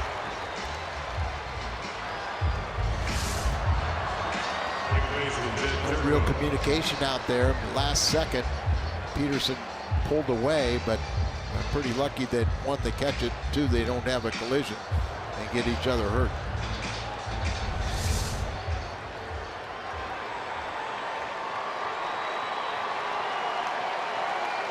And with that, there's now 2 outs and nobody on. Jerko 0 for 2. Jed came in 8th in the National League in hitting at .331. The Dodgers' Justin Turner, who's on the DL, leads the National League at .379. What a story he's been. And to think that the Dodgers took a flyer on Turner for $1 million with all the money they spend everywhere else. $1 million. Now, he did re-sign for a bunch of money last year, but he was at a crossroads in his career. Dodgers are paying about $50 million to players that are not with them.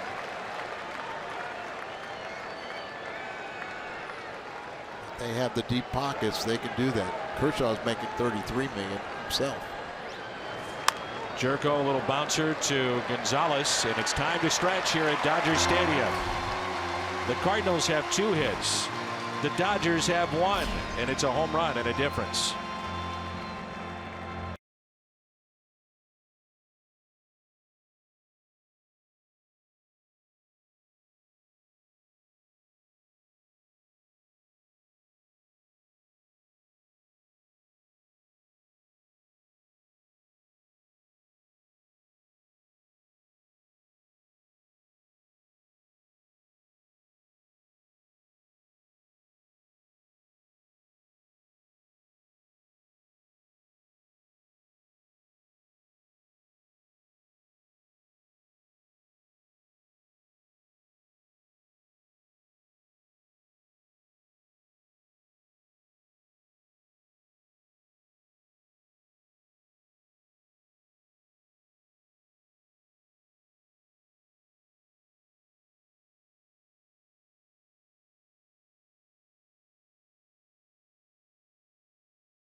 AJC Healthcare difference maker. The first 7 on the road, well, it was a rough start to say the least. 1-6 ERA of the team was 6.32. The last 9 wins, no losses, and the ERA collectively outstanding. You pitch, you got a chance to win. Starting pitching sets the tone for your ball club, and we have seen 2 starters on top of their game here. Grandal's the only Dodger to reach base. The only hit. And he also walked, and that was in the 4th. And this was our Nissan drive of the game, really the only mistake of the night. Dead center field on a 3-2. That was back in the 1st, and that's the difference in our game. You know, Dan, there's a difference that when I pitch, 3-2 pitch, throw it away and say, go ahead and hit it. And rarely, even the biggest guys, rarely would ever hit the ball to dead center field for a home run. Grandal did that, and then he walked his next plate appearance. 2 balls and 1 strike. He's the only Dodger to touch first base and also touch home plate.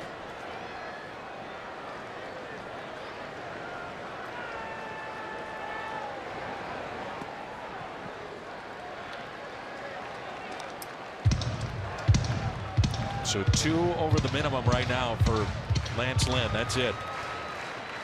3-1 the count.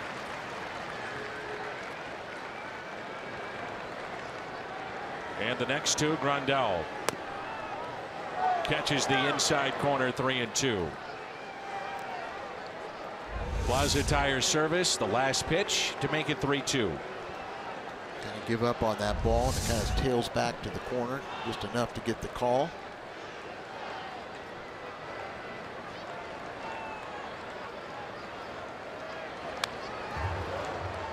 Right on that pitch right there.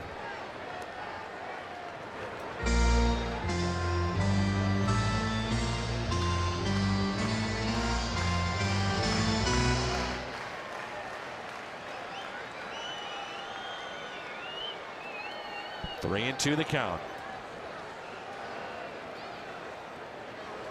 Grandal pops it up. Long way to go for Peralta. He was playing the shift, but he's there. Foul territory, and that's the first out. What a great deal on Cardinals tickets. Fill up at Phillips 66, 8 gallons or more, now until September 25th. And receive up to 50% off on a pair of tickets to a Cardinals home game. For more information, visit cardinals.com/Phillips66.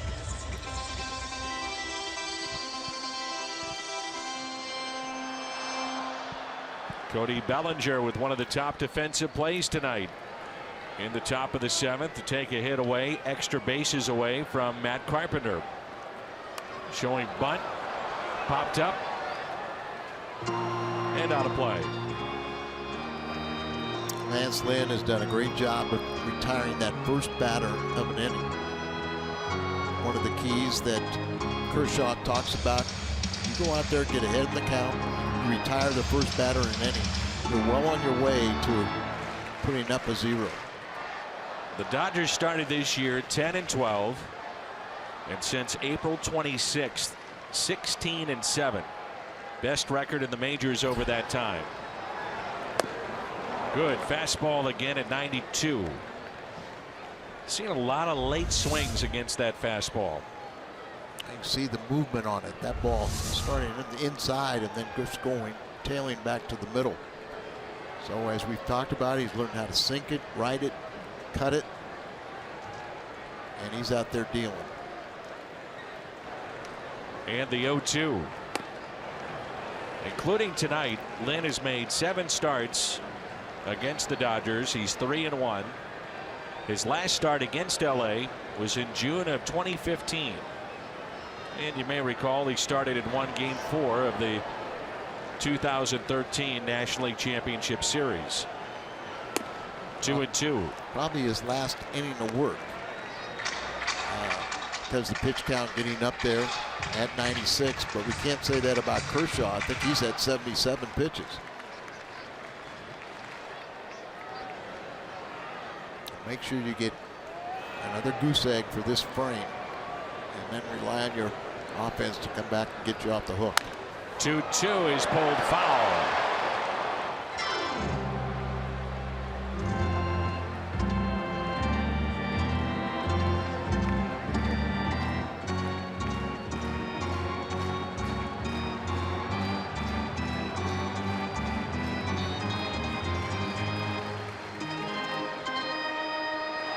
The furthest that Clayton Kershaw has gone this year is 8 1/3. And as great as he's been in 9 years, he has a total of 24 complete games. That's it.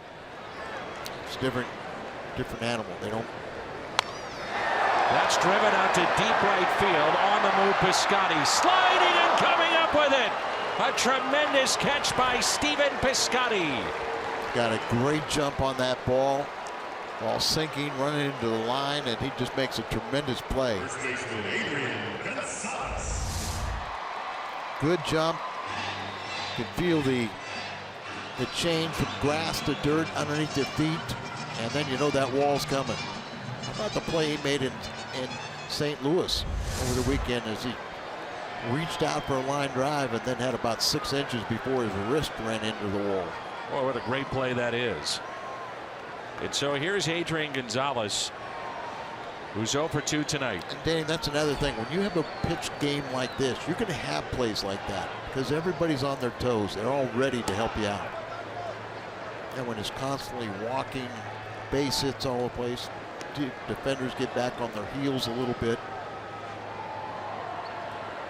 Yachty may have caught that a little funny. He was slow to get up, and usually you see that umpire go out to just wipe off the plate. That means he's giving the catcher a little time.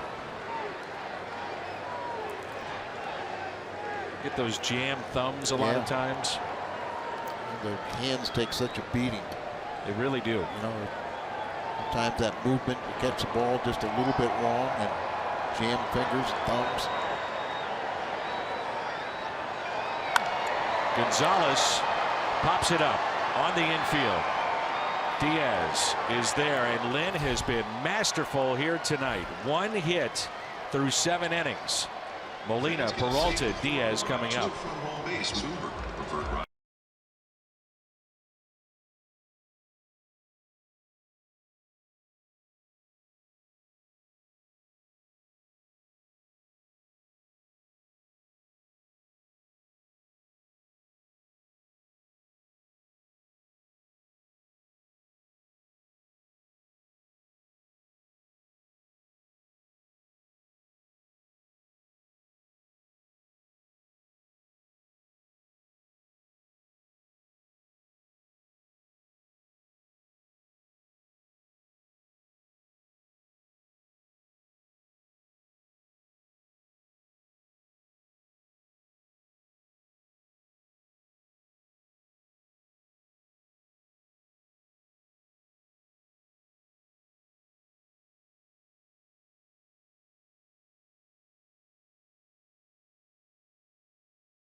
Molina has one of the 2 base hits for the Cardinals tonight.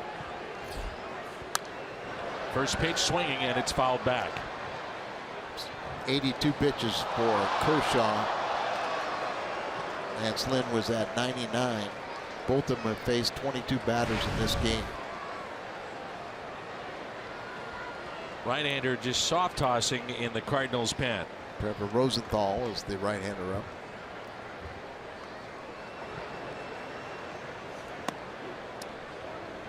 Certainly, if Lynn's spot comes up, you pinch hit for him. You're running out of outs. But if not, the way that he's been throwing, and I get it, the pitch count, he's around 100, whatever the case may be. He's at an even 100. I say you got to let him go back out there for the 8th. Well, I think you had that discussion with him, and you see if he says I'm through or hey, I want it. If he wants it, let him have it. But as you said, hopefully you just have to run through his spot, and you pinch hit for him, and you take the lead. Just spoiled by Molina to stay alive. Kershaw with 7 strikeouts, no walks, and 2 hits allowed. Single by Molina to right center back in the 2nd inning. A double to left center by Ledmus Diaz in the 6th. The net has been it. There's no doubt we've been watching a great pitching performance. Off speed pitch and struck him out. That's 8 tonight for Clayton Kershaw.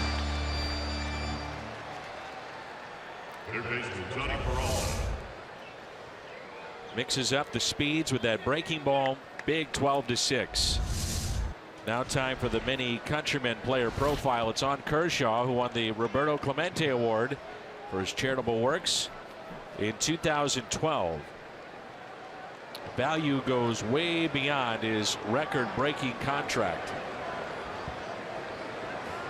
He and his wife Ellen have built an orphanage in East Africa to help with kids that are suffering from AIDS.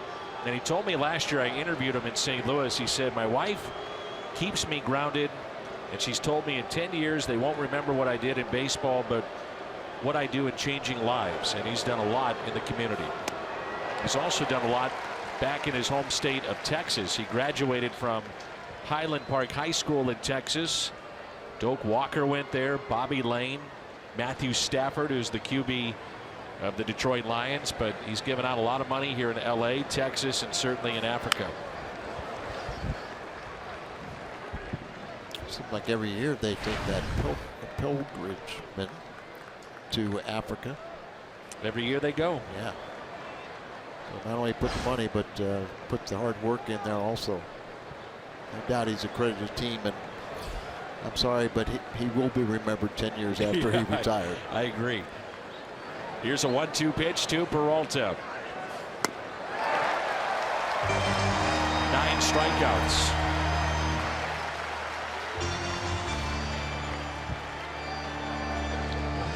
Since the live ball era, and that's since 1920, through now, his ERA in his career is 2.37. Lowest among any pitcher with at least 1,500 innings. He's tied with Sandy Koufax in terms of opponent's average. It's at 205. The only one better was Nolan Ryan at 204 an opponent's average. So folks, it's the opposition, but you're watching greatness here tonight. No doubt.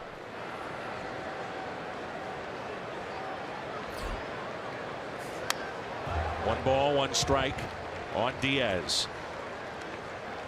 You know, the game is played differently in so many ways, but today's hitters, you know, with 2 strikes, they don't worry about trying to put the ball in play. They're still down on the knob, swinging as hard as they can. And Kershaw's just exploiting that type of hitting. That pitch there has been so effective here tonight. Right, and they said at times this year, when he's trying to become the first 8-game winner in the major leagues, they didn't have that curveball, or he didn't have that devastating slider. Well, he's got it tonight. 1-2 pitch. 2-2.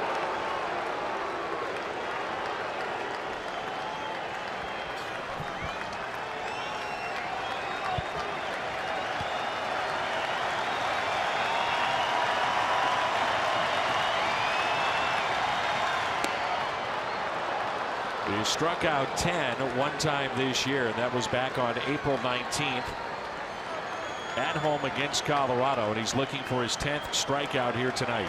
Dave Roberts going to have a decision. Do you let him go out? and try and get the complete game. Strikes out the side.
By Bud Light, famous among friends.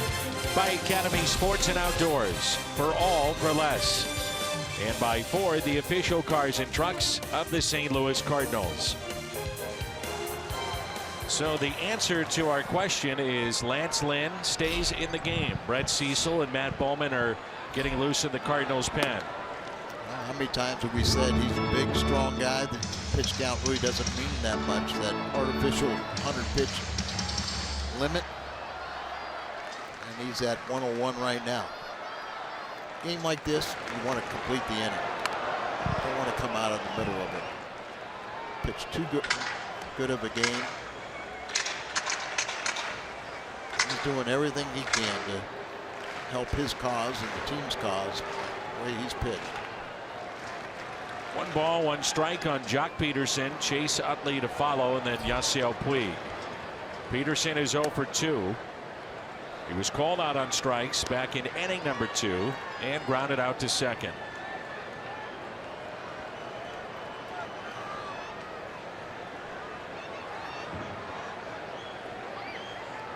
No one warming up for the Dodgers, so looks like Kershaw will get a chance to complete his night.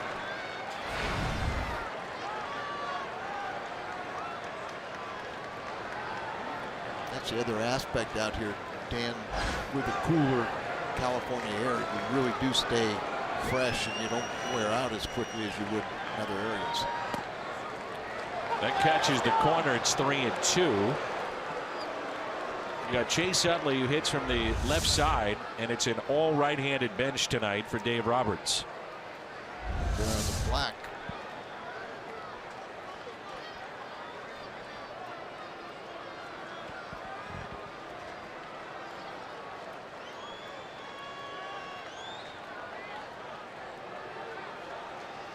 So Peterson digs back in, 3-2.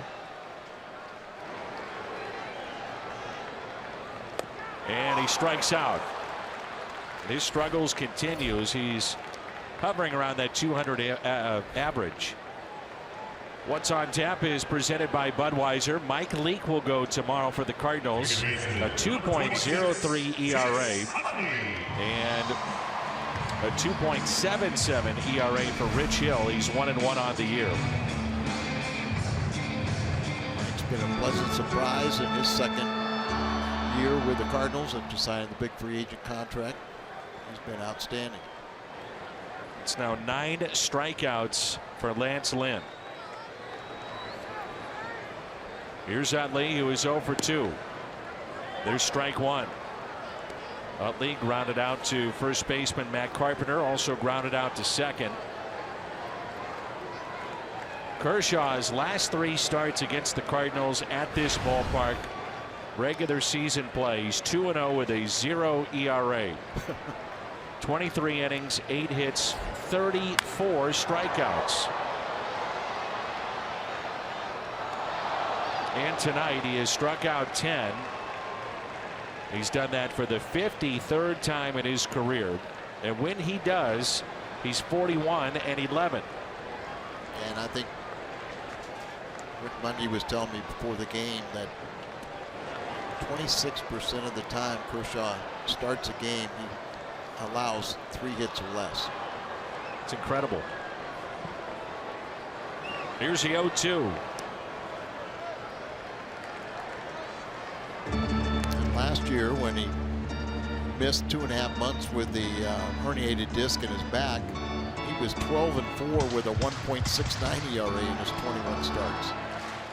That's Rick Honeycutt, longtime pitching coach here with the Dodgers on the right. Pitched briefly with St. Louis under Tony La Russa. And nobody getting loose in the Dodger pen. The 1-2. Utley out to left and a base hit. The first hit for the Dodgers since all the way back in the first inning in the Grandal home run. Well, let's get a double play ball now. Utley just trying to make contact. Ball stays up a little bit. Didn't try to do too much with it, just tried to make contact. And that's the approach that you don't see in today's baseball. Everybody's still swinging from the heels. Puig has already grounded into 11 double plays this year. You would think with his speed that wouldn't be possible, but also the byproduct of hitting the ball so hard right at an infielder. And we're looking for number 12 right now. Utley with a couple of stolen bases this year, stands at first base. Puig on the night is popped out to second, also flied out to right.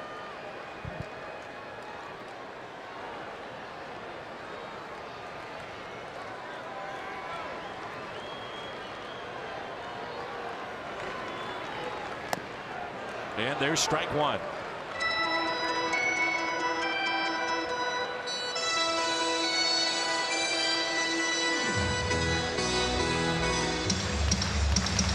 like this strike zone.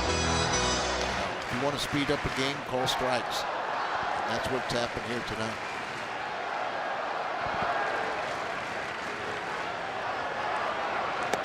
Oh, 2. And I think we both say there's not blatant pitches that are, you know, six inches outside, inside that are being called. You know, the ones that people have questioned have been right on the black. Dodgers second worst in 1-run games this year in all of baseball, 3-7. Atlanta 2-7. It's a 1-run lead right now. There's your ground ball. Peralta will go across the diamond. Utley to second base.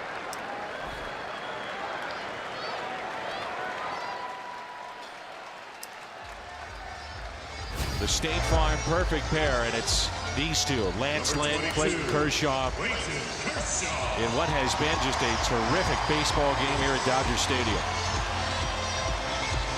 Absolutely right. And Lance will strike out his counterpart here and basically had the same line score that Kershaw has. Now he's going to come out and talk to him, kind of slow him down a little bit. Really what you say is, you know, this is your last batter, so make sure you end it on a high note.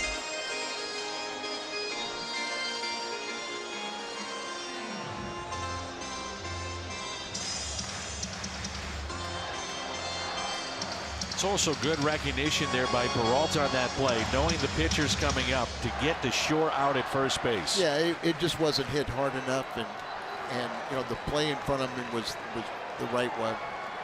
You know, he's kind of coming in on the ball. He had to throw back towards second base. So.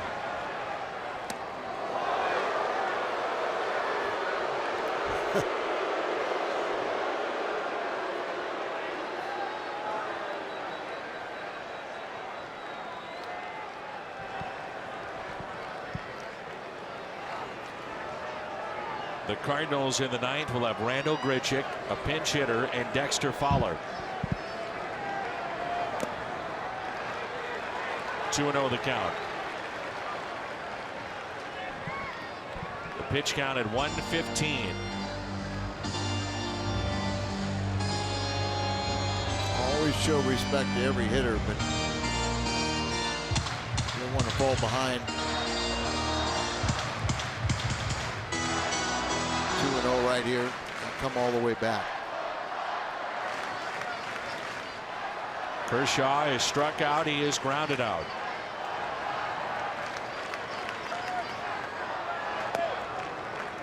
And it's 3-0.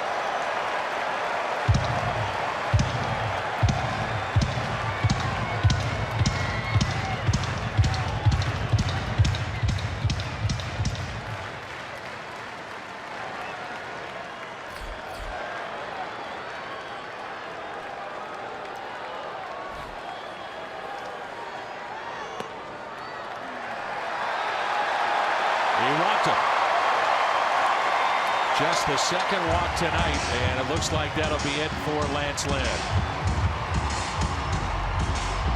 He still, Mike Matheny, is not motioned to the Cardinals bullpen just yet.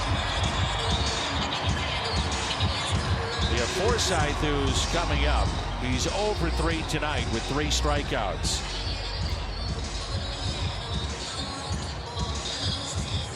You might be saying, you know, you don't want to go out there and ask a pitcher how you feel, because he's always going to say, I can get him. So you go out and you sit there and you say, okay, we're going to wear him out on the base pass. Now get this guy right here. He's your last man.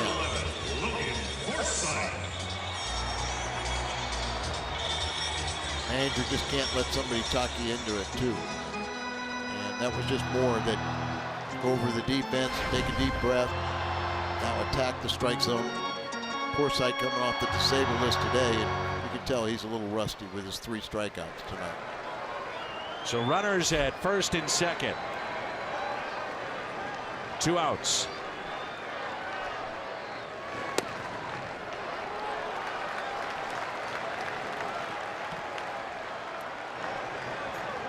All 4 pitches to Kershaw were out of the strike zone. That's the one batter outside of Grandal right now. He's really kicking himself. Pitch number 119. And it's 1 ball and 1 strike.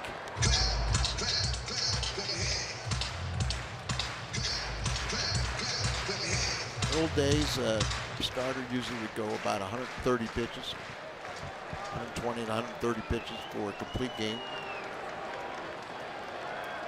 This would be number 120 upcoming here from Lynn.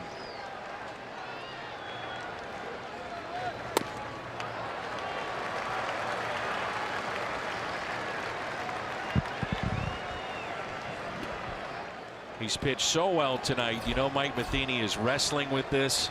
Sure. You know, do you stay with him? He's been great for you. He's gotten you to this point. Or do you go to your bullpen? They elect to go with Lynn. 2 balls and 1 strike. 2-2.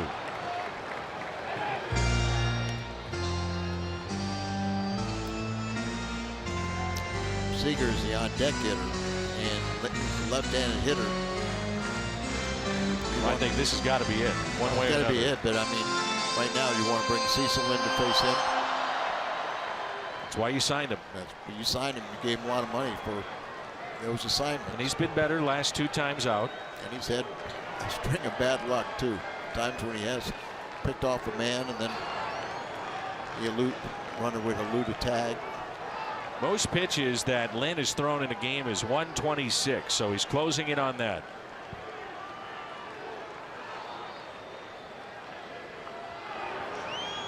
He'd love to end it with strikeout number 10. 2-2. Foul back.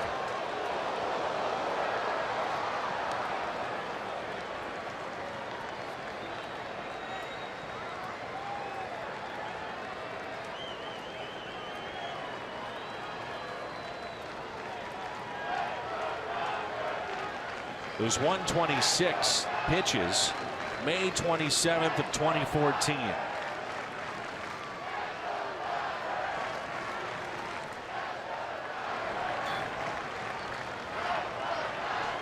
The 2-2. He got him. He strikes out Forsythe for the 4th time, and that's 10 strikeouts and only 1 run allowed by Lynn. Now it's back in Kershaw's court.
.23 pitches as he goes 8 innings tonight.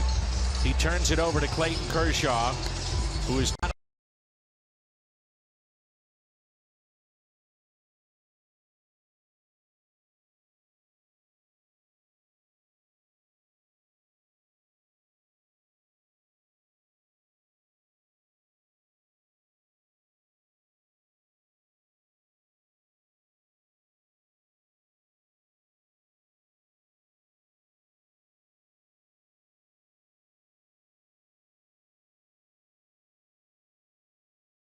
Matchup and one of the best in Lynn and Kershaw. This has been outstanding here tonight. Absolutely. Neither one deserve a loss in this ball game. And Lance Lynn allowed a 2-out first inning home run to Grandal. Back in the first, only allowed 1 more hit. That was last inning. He walked 2. Kershaw's allowed 2 base hits. Both of them have struck out 10 batters to this point. Randall Grichuk 0 for 2. Grounded out to third, grounded out sharply to first. The one that he grounded to third actually was a foul ball off his foot, was not detected by the umpires, and he was out. And the first pitch to him, here we go in the 9th. He's taken for a ball. Kenley Jansen begins to throw in the Dodgers pen just in case. Oh, and the Cardinals bullpen. Here's a 1-0. That's a base hit into center field, and the tying run is on. The go-ahead run comes to the plate. All the way back in the first inning, a 3-2 pitch to Yasmani Grandal to dead center with his 5th home run. That's been the only run in this game. He said, you know, a 3-2 pitch. You're saying, here's hit the ball. Pham will pinch hit here now.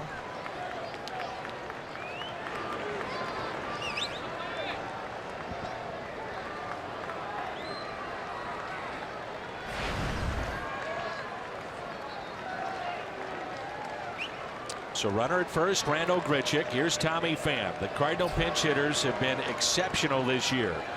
The best in all of baseball. Pham, little bouncer that's hit to short. Seager. Oh, barely holding on is Gonzalez, and advancing to second base. It's Grichuk. The pinch hitters came in with 23 hits, most in the big leagues, in a .404 average. See the ball sailing on him, and a snow cone as Gonzalez holds on to that ball. And here you have Dexter Fowler, who had some of the best numbers against Kershaw of anybody in the game. Not just this game, I mean Major League Baseball, coming into play tonight. Now he's 0 for his last 13 with a pair of strikeouts and a lineout. He had been 18 for 44, .409 average against Clayton Kershaw. What he does in this at bat, though, is going to be embedded in his memory. And the ball gets away. He can't find it. Here comes Grichuk. He may score. And this game is tied with a head-first slide. 1-1 our score here in the top of the 9th. Dave Roberts is going to complain here. And is going to try and say that that ball,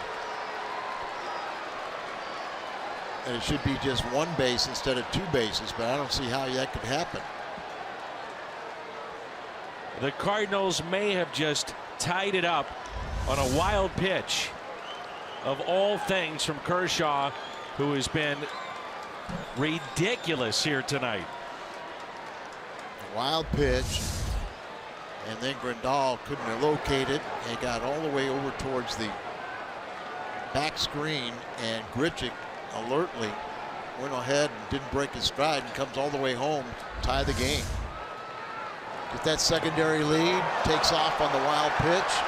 He's watching all the way, and look at that. He does not break stride at all. And Fowler with a drive into left, and it is caught near the wall. Bellinger is there. Right fielder number 55, Stephen Piscotty. And now there are 2 outs. This crowd all of a sudden stunned and quiet here at Dodger Stadium. Got Lance off the hook. Now let's get him a victory. Here's Piscotty, who sent one to the track and right back in the 4th inning.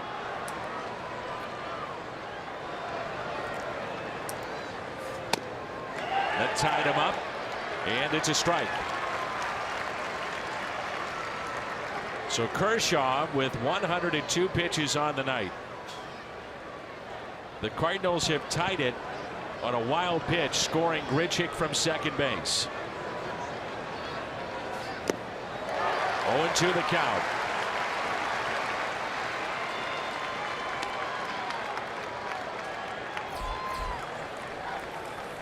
Cozy if it's tied. If the Cardinals take the lead.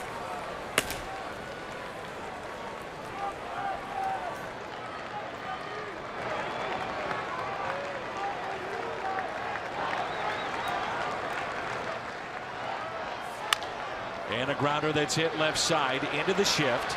Seager over to Gonzalez. So Clayton Kershaw goes 9 innings tonight, but the Cardinals tie it up. A head first slide by Grichuk, and we're tied 1-1.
For Clayton Kershaw, that started the ninth inning.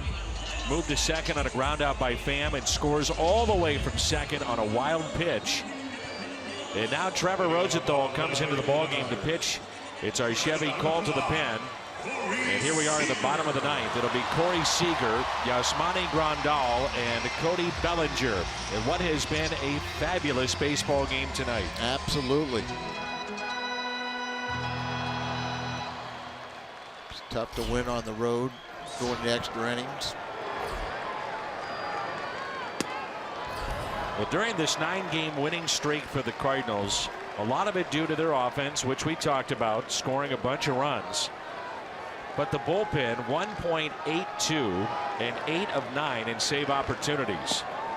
1.82 the bullpen ERA in those 9 games. Seager tonight is 0 for 3. He has struck out twice, also flied out to left. The Dodgers with 2 hits tonight, the Cardinals with 3.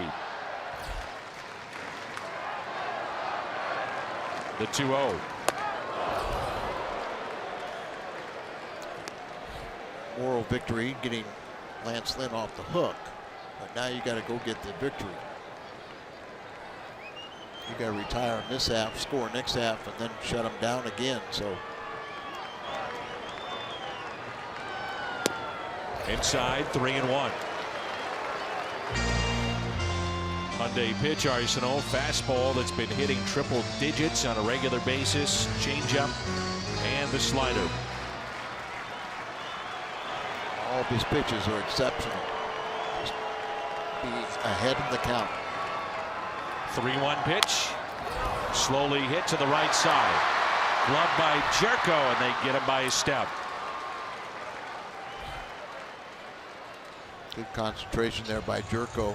Not letting Rosenthal flash in front of him, distracting, and not trying to overly rush that throw.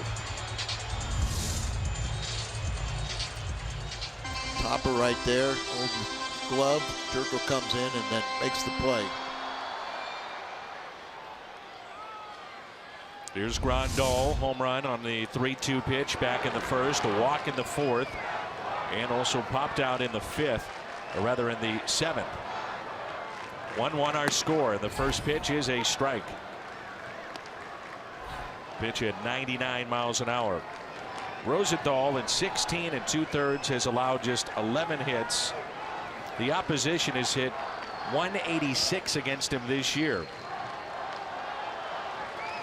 He's walked 4 and 28 strikeouts in 16 2/3.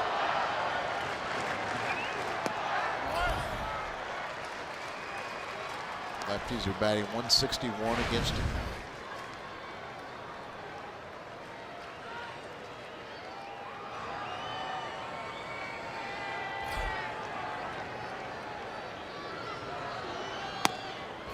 The pitch down and in at triple digits. 2 balls and 1 strike.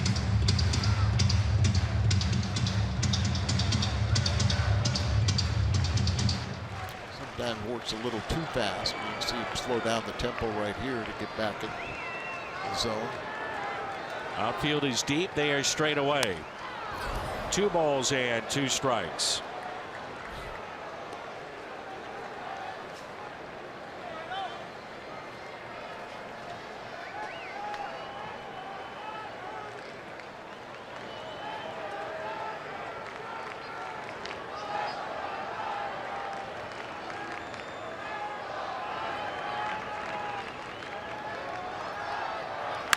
The 2-2 is a drive out to left, and Grichuk is there, the edge of the track to make the catch. Left fielder, number 35, Cody Bellinger. Cody Bellinger was robbed by Stephen Piscotty back in the 7th. He struck out. That was in the 4th and grounded out to second. And he himself has also come up with one of the top defensive plays in this ball game tonight. The fly ball that was hit by Carpenter back in the 7th and lunging over Jock Peterson in left center to make the catch. 2 outs, nobody on.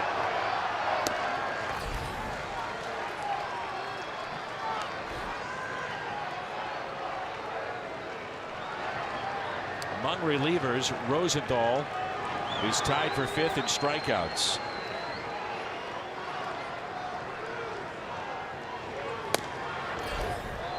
It's a great combination in tight games late.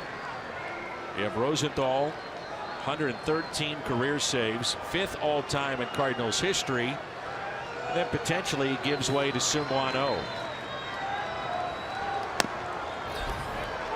1-2 the count. Kenley Jansen has been throwing in the Dodger pen and getting set if we get to the top of the 10th. The Cardinals left Carpenter, Jerko, and Molina. And he struck him out. 1, 2, 3 go the Dodgers here in the bottom of the 9th. Extra innings to start this road trip, and the heart of the lineup coming up for St. Louis.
For the Dodgers, and he's a good one, can be dominating at times. A record of 2-0, and he comes in a tie ball game here in the 10th. Much as Andrew Miller did a year ago, Kenley Jansen was terrific in the postseason through his ability to pitch multiple innings and in any inning. They faced the Cubs in the championship series. Only 1 hit and 6 1/3, 10 strikeouts, no walks. He repeatedly said, I'm more than just a 1-inning pitcher. However, they've locked him up for 5 years and $80 million. More than likely, he's going to be a 1-inning pitcher. And he was really tough on those right-handed batters. Last year, 119 at-bats against him from the right side. The average was 109, and you see his strikeout percentage since the All-Star break.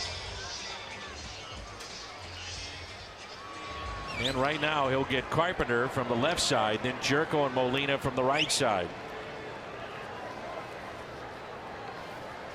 He is a former catcher that's now found a spot the back end of the bullpen for the Dodgers. Converted to a pitcher a few seasons ago. Now time is called. Carpenter is 0 for 3 tonight.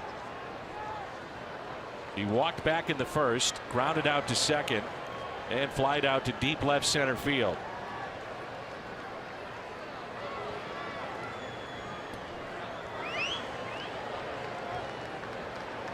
Jansen is a strikeout pitcher, 104 and 68 2/3 last year. And the first pitch is taken for strike 1. It's a big man. Doesn't throw as hard as you would think, but he kind of has that deception with his motion. Hides the ball well and released it upon you, and you don't pick it up right away.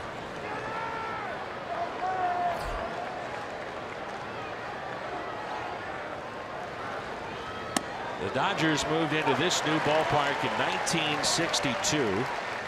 If you're wondering, the Cardinals 20-12 in extra inning games at Dodger Stadium, including 10-1 in their last 11. which dates back to 1984. Their only loss was in 2008 in extra innings here at this ballpark. Just about every pitch that he throws is going to be a cutter. And the 0-2 pitch. You can see where that pitch starts out in the strike zone, tails down inside to a lefty. He'll saw a lot of guys off, and you can see with the shift, a cutter like this to a lefty, a lot of bloop hits to left. Right. Get in on the hands of the left-handed batter.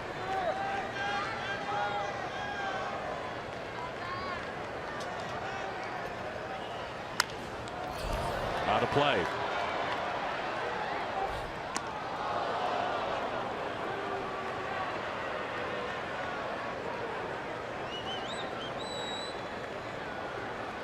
The Cardinals have a pair of right-handers getting loose. Sungwano on the left if St. Louis would take the lead, more than likely.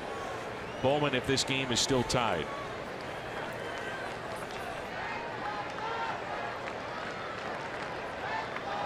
The 1-2 pitch.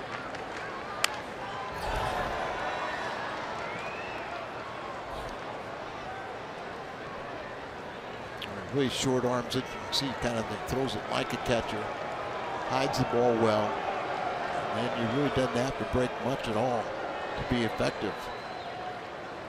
He's given up one home run this year. That was Sunday against Miami. First time he'd given up a home run since September 25th of last year. He's got 8 saves on the season. Little bouncer to the right side. Gonzalez to Jansen for the first out.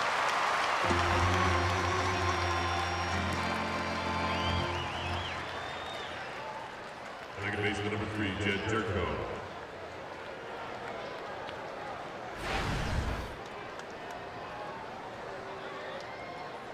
Jed Jerko is hitless in 3 plate appearances tonight. Jansen is the Dodgers all-time leader in saves, 197, and strikeouts by a reliever, 664. They've had some good ones here with Los Angeles. And one just retired for the second time. Eric Gagne. 1 out, nobody on. And one is now wearing a Cardinals uniform, and Jonathan Broxton enjoyed some good years here. Yes. So 3 hits and 9 plate appearances against this right-hander, and one of the 3 hits a home run. We would be disappointed, would we? No, sir. 0-1 pitch. Popped up and out of play. In his 17 appearances this season, 14 have been scoreless. He has struck out 32 and not issued a walk in 16 innings. Right-handed batters are hitting 182 against him. Last year, the Trevor Hoffman National League Reliever of the Year at 47 saves. Out of play again. So what it all adds up to is that if you're a hitter for the Cardinals tonight, it's been a pretty long night. Kershaw and then Kenley Jansen. Seen some of the best.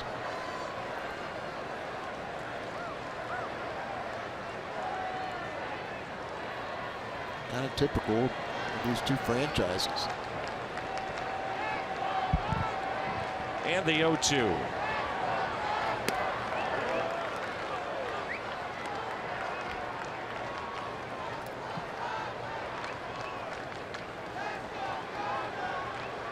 Every pitch he's thrown has been the cutter.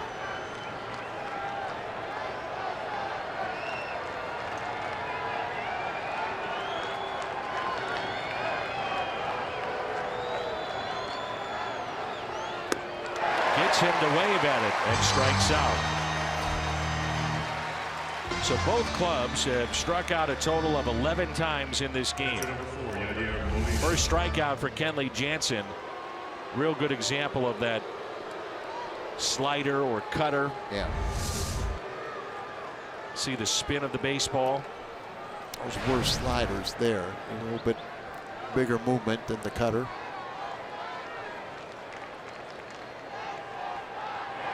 So 2 outs, nobody on. We're at the top of the 10th of a 1-1 game. Yadier Molina at the plate.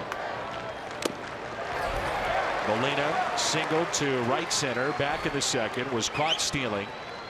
He's flied out to left and also struck out back in the 8th when Kershaw struck out the side. He struck out 10 in this ball game as he went 9 innings. No balls and 2 strikes.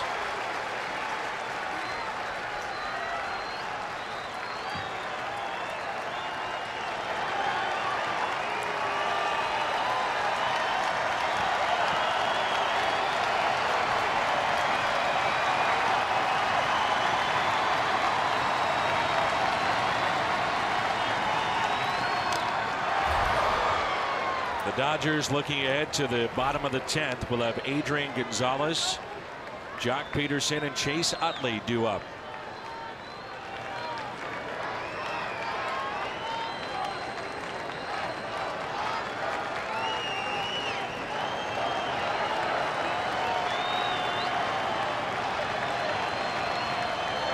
Fastball up, it looks like. Maybe just a cutter. 0-2 pitch. Molina with a high fly ball into right center field. This ball is caught. He caught it, and Puig down to his knees. Both of them. Peterson is down and laid out on what is a tremendous catch by Yasiel Puig in right field.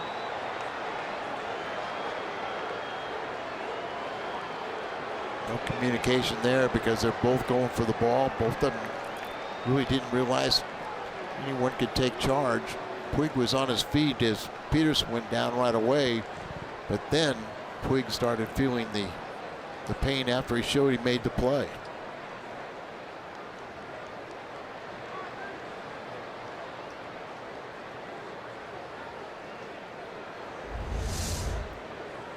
See that ball in the gap right there, both chasing it, no time to call. And the rib cage on Puig gets the rib cage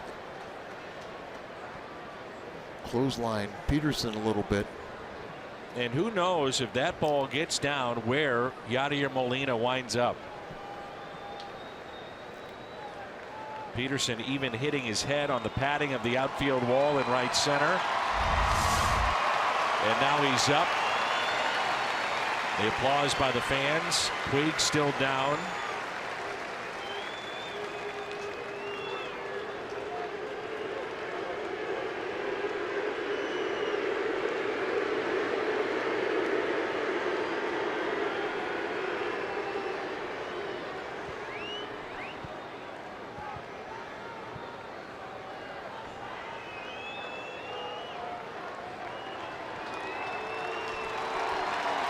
That's good to see. He is up.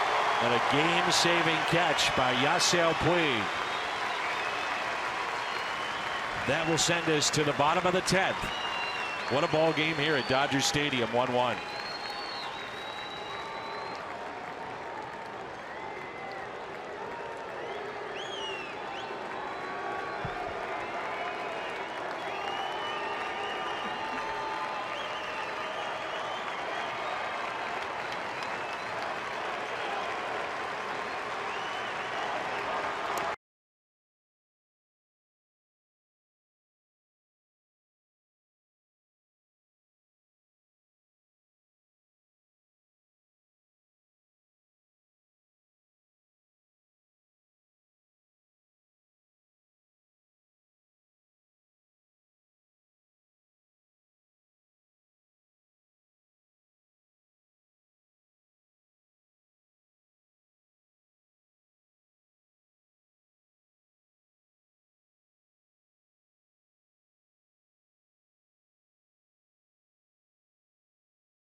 Jock Peterson, who's due up second, will find out who he wants to go with in a moment. And maybe this was a sign of things to come. You may recall that it was Clayton Kershaw who made his Major League debut against the Cardinals back in 2008. And there's that collision with Peterson and Puig in a terrific play by Yasiel Puig. And so in 2008, the first man he saw was Skip Schumacher. He would strike out the side in the first inning. A little bit of a different pitcher back then. He's perfected that slider and the variation of the curveball. And it was Zach Parise. Gave up a base hit. Excuse me, Mike Parise gave up the base hit. And the Dodgers had themselves a walk-off winner against St. Louis. It was Ethier with a walk-off win. Ethier played in 16 games last year and made $16 million. Has not made an appearance this year, making $15.5 million. As the Dodgers are paying about $50 million to players that either released or with other ball clubs. The biggest payroll in all of baseball.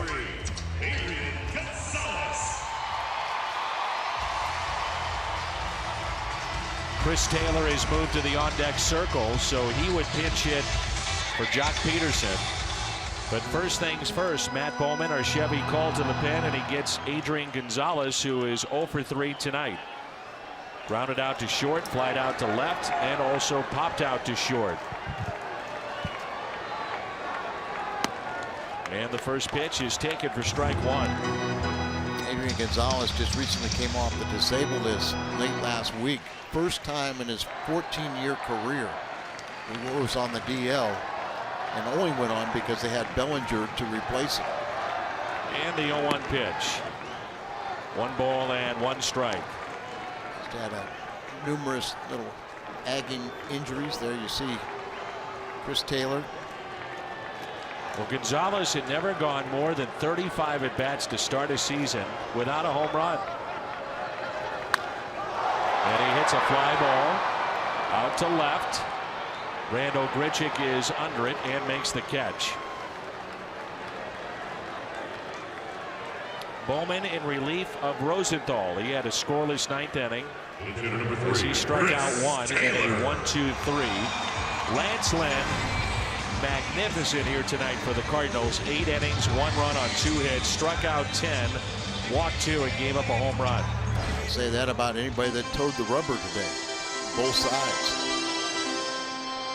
All right-handed bench for the Dodgers. So Taylor pinch hitting for Jock Peterson. And the first pitch is taken for a strike.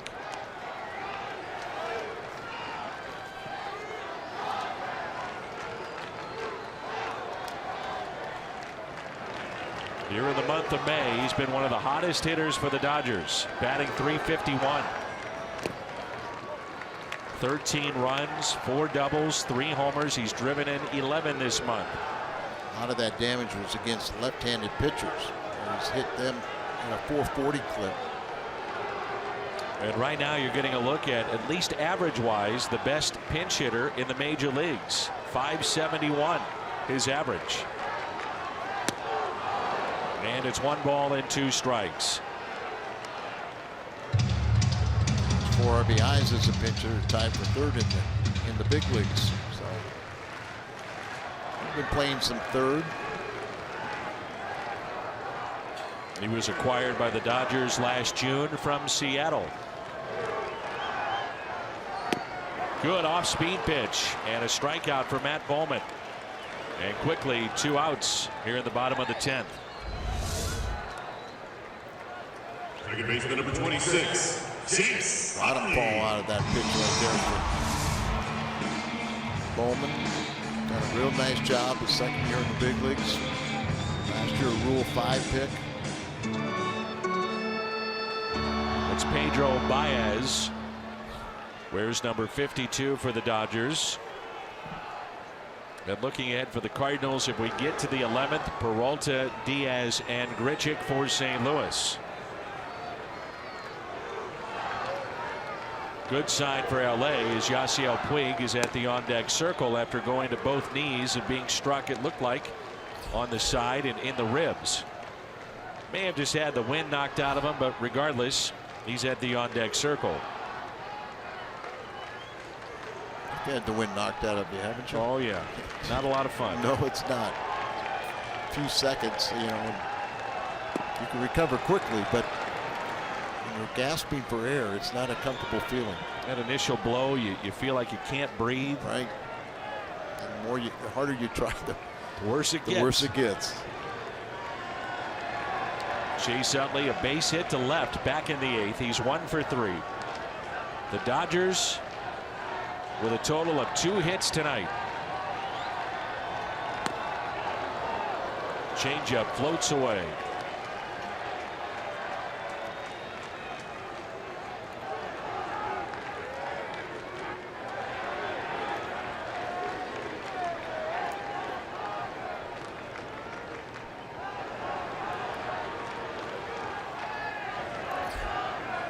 One ball and 2 strikes.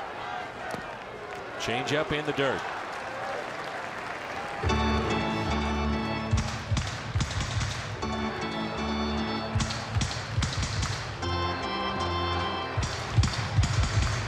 They're calling it a splitter, and the bottom really seems like it's fallen out of it. Either way, it's a very effective pitch with downward action. Slider on the back door. And the 2-2 pitch. Utley. Ooh, Utley is still alive. He was ready to go to the dugout. Watch Utley after he takes this pitch, fooled by the pitch, starts walking to the dugout, but he doesn't hear the strike 3, so stays in the box. Be careful, no home runs, but don't overlook the power of Utley. No home runs this year. 3-2 pitch. Change up and struck him out. Back-to-back strikeouts for Matt Bowman. And a 1-2-3 10th inning. Gets him on the 3-2. Let's play 11.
What a fun ball game this has been here tonight. The start of a road trip for the St. Louis Cardinals, and in game 1 facing one of the game's best in Clayton Kershaw. But Lance Lynn was up to the challenge. Outside of that home run, he was terrific. The Cardinals scored the tying run of the 9th at a wild pitch. Grichuk made it 1-1. And that's where we stand right now. It's our Chevy call to the pen. Pedro Baez is in for the 19th time. Lefties 190 the average. Right-handers only 140. Couple of changes defensively for the Dodgers. Chris Taylor stays in the game at second base, and Kiki Hernandez is the new center fielder. Baez a year ago was 3-2 in 73 games. He allowed 11 home runs. He was hit with a ball while throwing batting practice early in spring training of this year, and it caused him to miss most of spring training. Began the year on the disabled list and rejoined the team on April 14th. He's in relief of Kenley Jansen. Clayton Kershaw went 9 innings, gave up 3 hits, 1 run. Jansen the 10th. That was scoreless with a strikeout, and now Baez. Johnny Peralta is 0 for 3 with a couple of strikeouts. And the 1-1.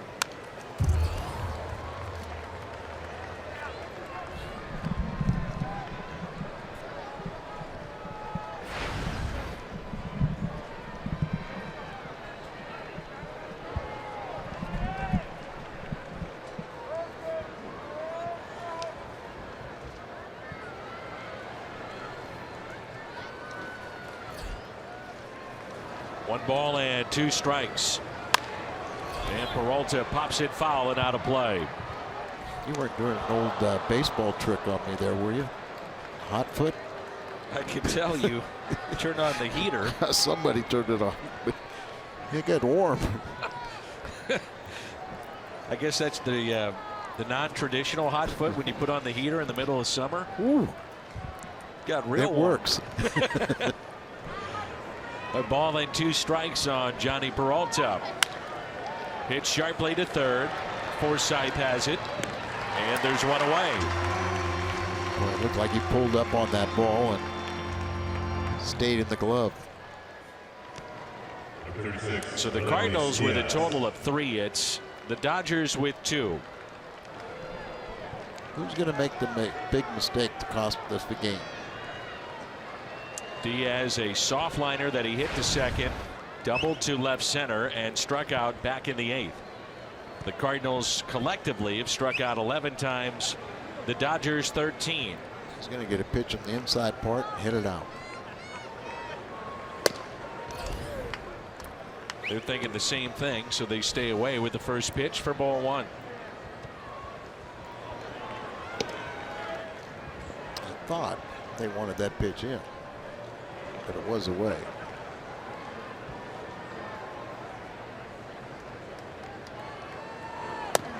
Fastball at 98. Baez has really good stuff. And there's just so many good power arms. Every bullpen has 2 or 3 of these guys now. Remember when the Cardinals back in 13 when it was Rosenthal and Martinez, Segrist? They were a novelty. But now everybody's got the hard throwers coming out of the pen. And Baez has allowed just 2 runs, 2 solo home runs in 18 and now 2/3 innings to go along with his 18 strikeouts on the year. Chop to third. Forsythe. 2 down. Playing near the line and guarding the line here in extra innings. And right to him for out number 2. Grichuk scored the tying run on a wild pitch all the way from second base with Kershaw still in this game back in the 9th. He singled to start that inning to center field. Pham moved him up to second base. And then with Dexter Fowler up, a wild pitch, and Grichuk would score from second. So 2 outs and nobody on.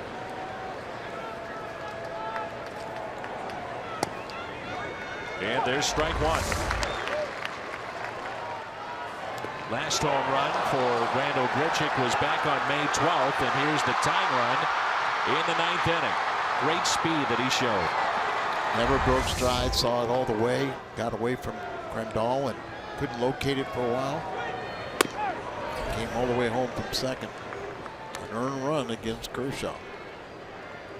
Well, Seung-Hwan Oh is up for the second time, so if he's up twice, that means he's coming in this game. Usually that way. This is already the Cardinals' 7th extra inning game. And the 1-1 pitch. Greg Garcia is at the on-deck circle. He'd be the pinch hitter for the pitcher spot. That'd be Matt Bowman. The Dodgers will have Puig, then Hernandez and Forsythe coming up. And the 1-2.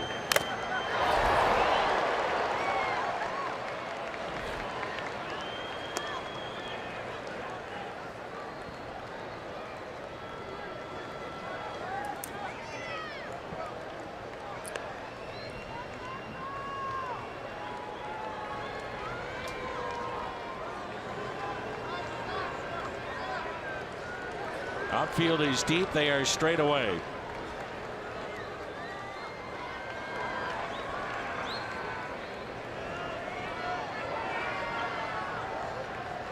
One-two pitch. Struck him out. And a 1-2-3 for Baez. Seung-Hwan Oh, the Cardinals closer, coming up. He'll face Puig first off.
Swing the bat is he had the collision 2 innings ago with Jock Peterson, and it was a nasty collision here in right, and maybe, just maybe, a game-saving catch. Peterson lost that battle with Puig as he was left standing, then dropped to both knees.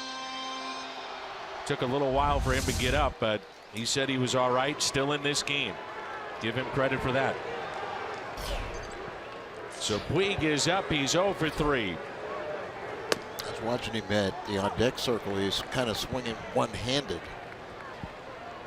So Matt Bowman out for a second inning. We thought that we'd see O come in. He is sat. Lefty getting loose in the pen for the Dodgers. Here's the 0-1 pitch. And a bouncer that's hit to third, taken by Peralta. And there's one away. So that's 4 up and 4 down for Matt Bowman. Got a real asset in that bullpen. Has the ability to get those ground balls. Kiki Hernandez. I always like this kid. Play all over the diamond. Acquired from Miami as a part of a 7-player trade. It was the D. Gordon deal, and Hernandez coming back the other way. And he has played second, third, shortstop, all 3 outfield spots. They believe that He might be their best defender at multiple spots, but not an everyday player.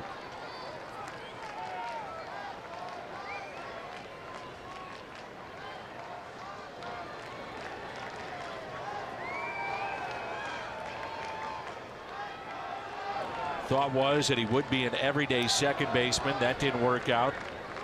They brought in Chase Utley, and they had signed Hector Olivera, who got a $62.5 million deal, and it never panned out. They tried Howie Kendrick in that spot, and Hernandez has been here through it all. The 2-0 pitch. That's what deep pockets can do for you. Oh, yeah. Make some mistake signings, and you have the ability to wipe it away, just pay it off, and try and make another deal.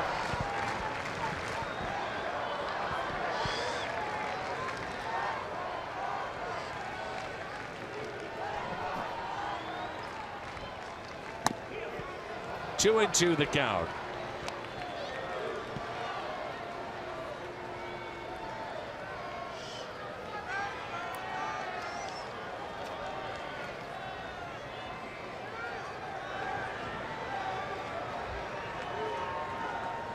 Outfield is straight away.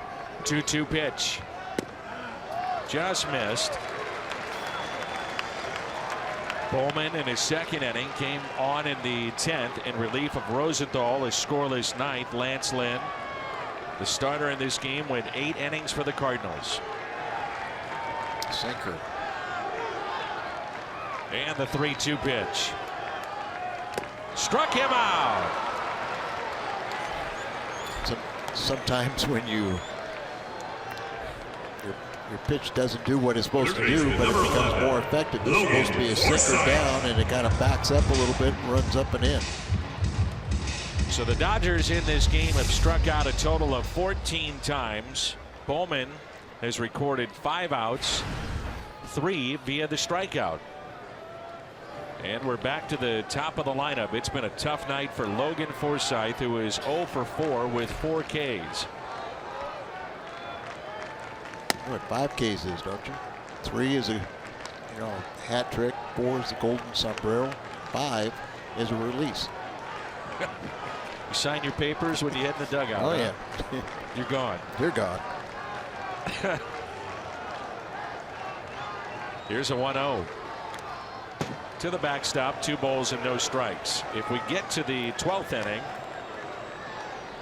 the Cardinals would have Bowman's spot. Garcia had been at the on-deck circle, so we may see him. And then Dexter Fowler and Steven Piscotty. The 2-0 pitch. You were talking about all these extra inning games the Cardinals have played. I'd say if you're a fan of the Cardinals and the starting pitching continues to do this, get used to it. They will be in a lot of games. Absolutely. And hopefully the hitting will be able to come up with some timely hitting. 2 balls and 2 strikes. And don't waste some of this good pitching.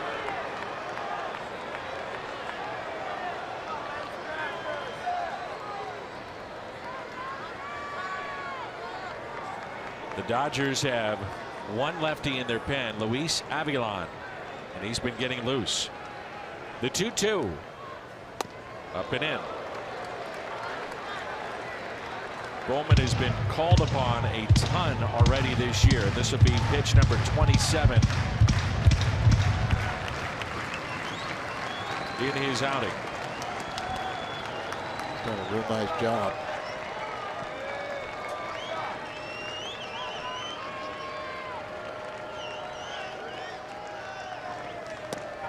Inside, just missed.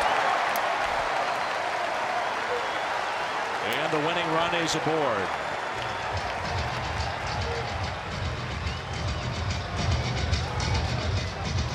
And Mike Matheny will go to his pen. It looks like this potentially could be a double switch.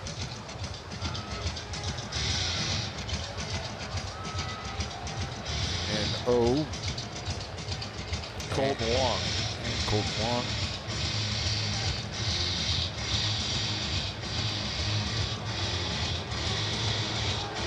So Wong comes in to play second base, and they'll shift Jerko from second to third, and O will be your new pitcher.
Tension here with Seung-Hwan Oh is what lefties have done against him. .350. The Cardinals do have 3 lefties in their pen, but they're going with one of their best to face one of the best in their lineup. That's Corey Seager. Colton Wong takes over at second base, and Jed Jerko shifts from second over to third. Wong will bat if we get to the next inning,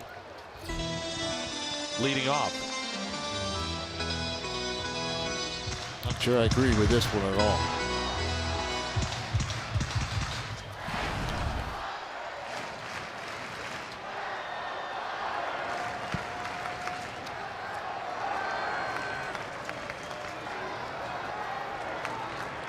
Here's the 0-1. And the ball scoots away. That puts Forsythe in scoring position. Well, you do have a strike on Seager, or would you rather turn Rondell around? Well, I mean, you've got 2 outs right here. Why not Bowman? Left-handed batters are batting 133 against Bowman. Left-handed batters are batting 359 against O. Why not get out of the inning with this batter? A base hit could win it. The outfield fairly deep. Doesn't get the call, and it's 2 balls and 1 strike.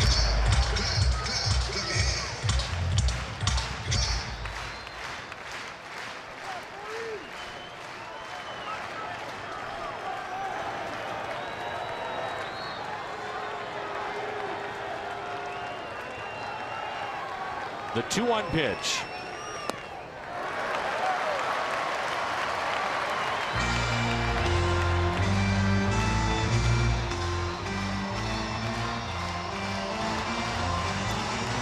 We are in the bottom of the 11th. 1-1 our score. 3 balls, 1 strike on the reigning Rookie of the Year.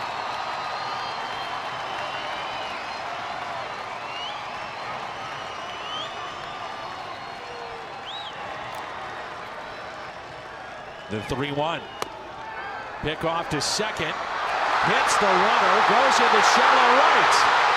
Forsythe is held up.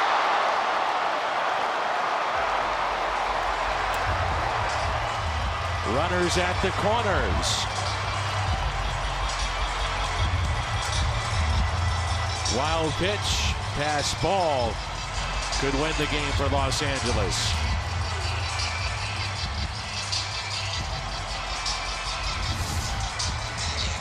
It's ball 4.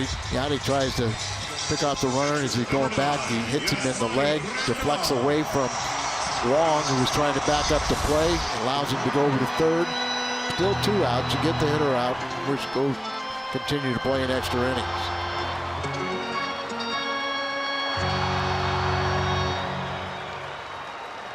Rondal, the home run back in the first. That made it 1-0. Cardinals tied it on a wild pitch, scoring Randal Grichuk in the top of the 9th at 1-1. Now he could be the hero in the bottom of the 11th. The first pitch to him. Taking second base will be Seager.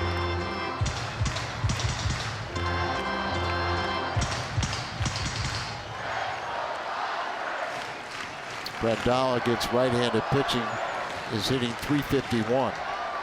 Against left-handed pitching, you have 3 of them down there. It's .152. 0-1 pitch. Now it's 0-2.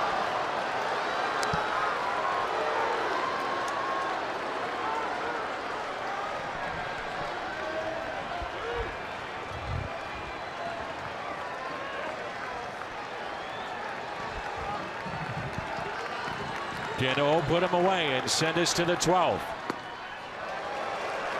It's a ball and 2 strikes. What an entertaining game this has been. I'm not sure if Mike Matheny or Dave Roberts feels the same way, but from a fan's perspective, this has been the beauty of the game. Been a great game, but somebody's going to be really disappointed.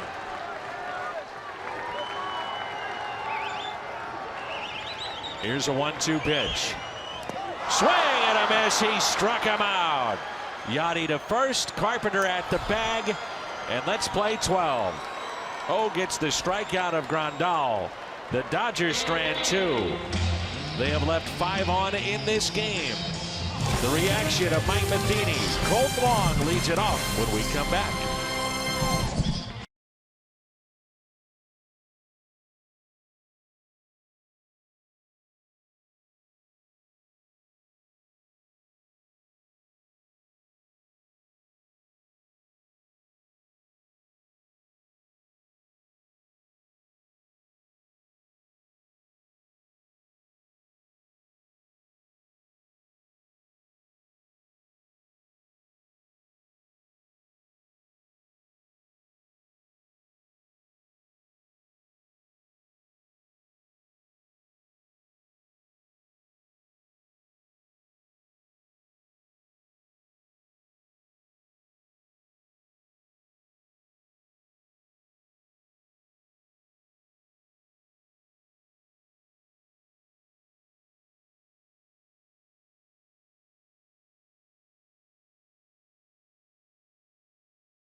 Terrific ball game here tonight. It's our Chevy call to the pen. Inning number 12 rolls in here at Dodger Stadium. Luis Avilan, his 23rd appearance. Lefties just a 161 average. The right-handers 429. This is a Dodgers bullpen that is best in the National League in ERA, WHIP, and strikeouts per 9. Avilan has tossed scoreless innings and outings in 19 of his 22. It's in his 6th big league season, 3rd with the Dodgers. You may recall back in 2015, he was part of a 3-team deal with the Dodgers, Miami, and Atlanta. The Dodgers got Avilan, Matt Latos, Michael Morse, Bronson Arroyo, Alex Wood, Jim Johnson, and Jose Peraza. As they took on a lot of salary and just said goodbye to get to the players that they wanted, and this is one of them. As Colton Wong digs in for the first time tonight. And the combination of organizational depth and aggressive front office 2016 season, they made 206 transactions involving the major league roster. It's incredible. Third baseman is in. And the 0-1. Wong, couple of hops, hit to second, taken there by Taylor for the first out.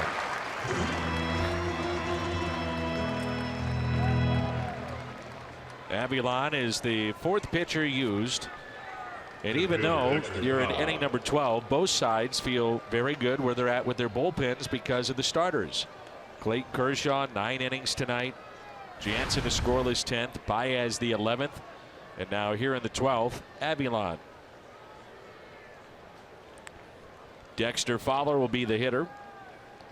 He is 0 for his last 14.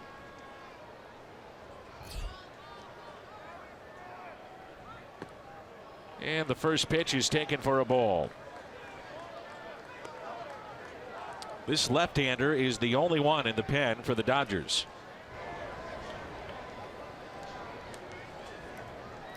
The Cardinals with 3 hits tonight. The lineup has been struck out 12 times. And a ground ball slowly hit to second. Taylor is there. Puts away Fowler for the second out.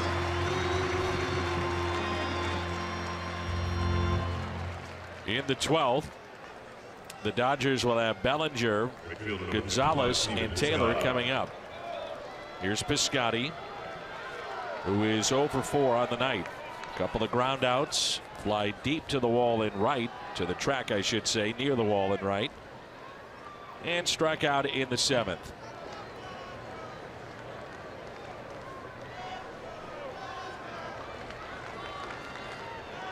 Two outs and nobody on. And there's ball 1. Wherever you may be, we hope you're still with us and enjoying Cardinals baseball here tonight. Oh, it's late back home, approaching 1 in the morning. How's your scorecard looking? It's getting dicey. Yours? I'm doing okay. I keep on erasing things. You got a lot of whiteout going on over there. You got a lot of beautiful notes there. Those are all going away. And I'm sure you've used them all. I have. Yeah, you know, a timely home run here wouldn't be a bad thing, would it? No, sir. The 1-1 pitch. Well, what's the old saying, Dan? Clock in baseball? No, we'll play all night for a Cardinal victory. That's your favorite. Last home run for Piscotty. He has 2 on the year. It was that weekend series against the Yankees, April 15th.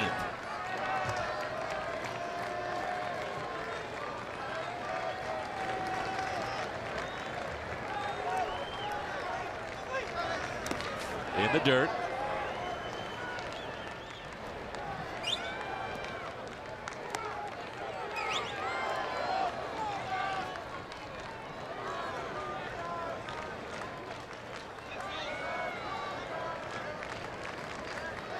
Here you are, a game in the 12th inning, and only 5 hits combined. Both starters magnificent. Clayton Kershaw and Lance Lynn. The 2-2 pitch to Piscotty. Puts it in play, slowly hit.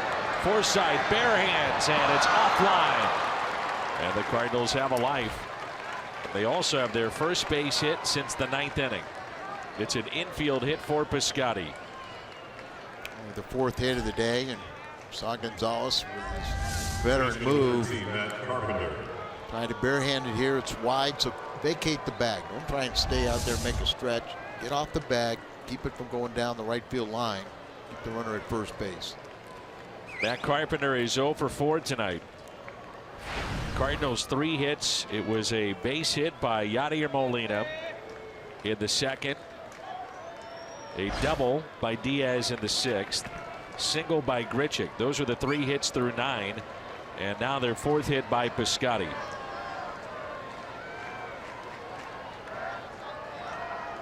The shift on the infield for Carpenter. That ball gets away, but Piscotty didn't read it initially, and he's back to the bag at first. Yeah, just really couldn't see the separation between Grandal and the ball. Just really eked away from him a few inches, and so started to go, then didn't feel comfortable, and the only thing you do there is go back to first. Might be blocked too a little bit by Right. Carpenter. Yeah, I think so.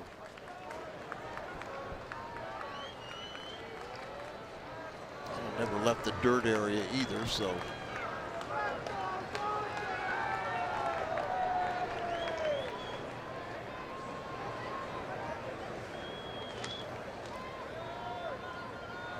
Here's a 1-0 pitch. Instead, a check on the runner at first. Scotty has been caught stealing 4 times, and he has 2 stolen bases this year.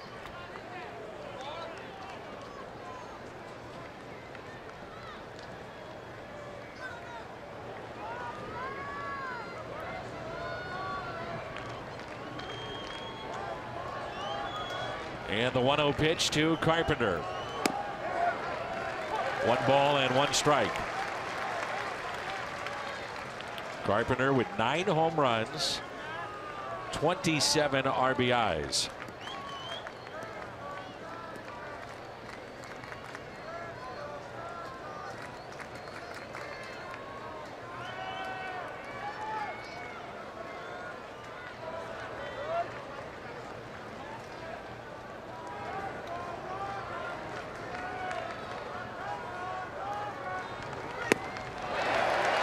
One and 2.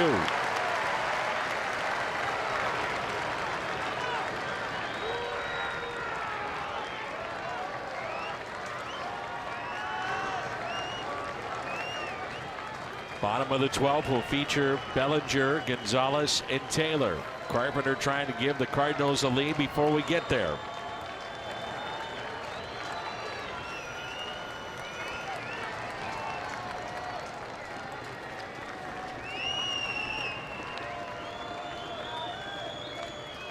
The 1-2 pitch to Matt Carpenter, instead another check.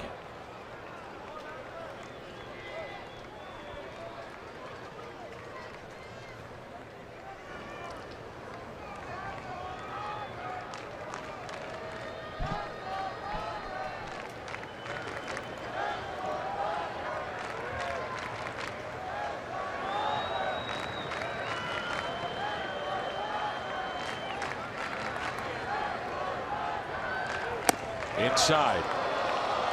2-2 the count.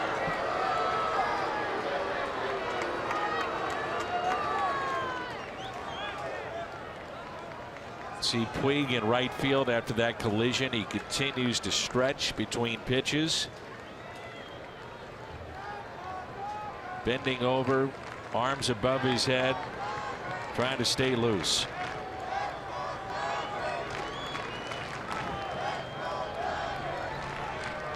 Swing and a miss, and a strikeout of Carpenter. The Cardinals have struck out 13 times.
8 strong innings for the Cardinals. Randall Grichuk 1 for 4. That base hit was in the 9th.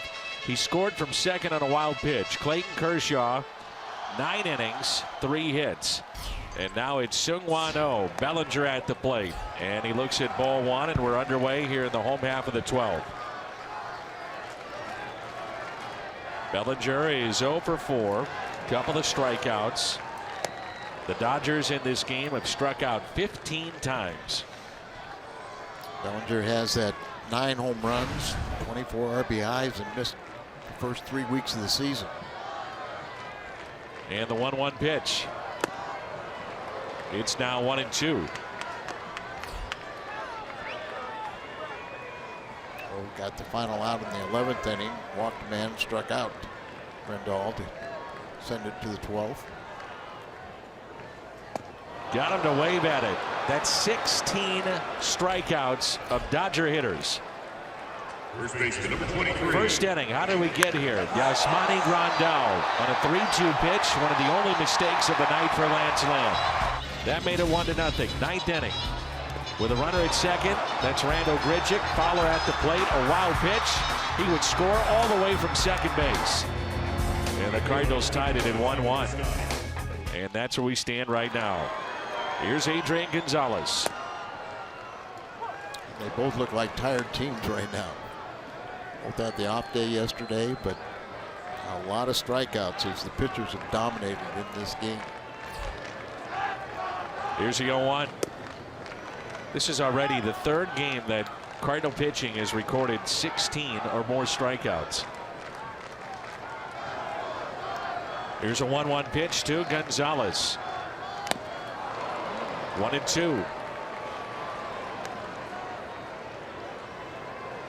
Say Gonzalez really has not been able to launch a ball. You were talking about first time that it's gone this long since hitting a home run. He just doesn't have the power anymore. 1-2 pitch. Doesn't get the call. He, along with Puig, the only Dodgers that have not struck out tonight. 2-2 the count. Well, you can amend that statement. That's now 17 Dodgers that have struck out. It's 3 strikeouts in a row for Second baseman number 3, Chris Taylor.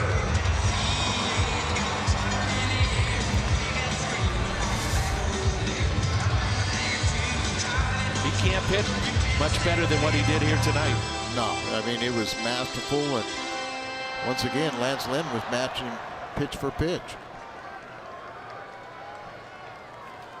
Both of them struck out 10.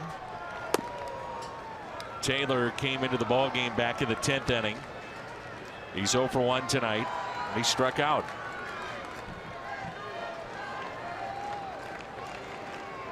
Here's a 1-0 pitch. Hit out of play. So O came on in the 11th in relief of Bowman with 2 out and 1 on. It was a wild pitch, an error, a walk. He had runners at first, or rather at second and third, and got the strikeout to send us to the 12th. Here's a 1-1 pitch.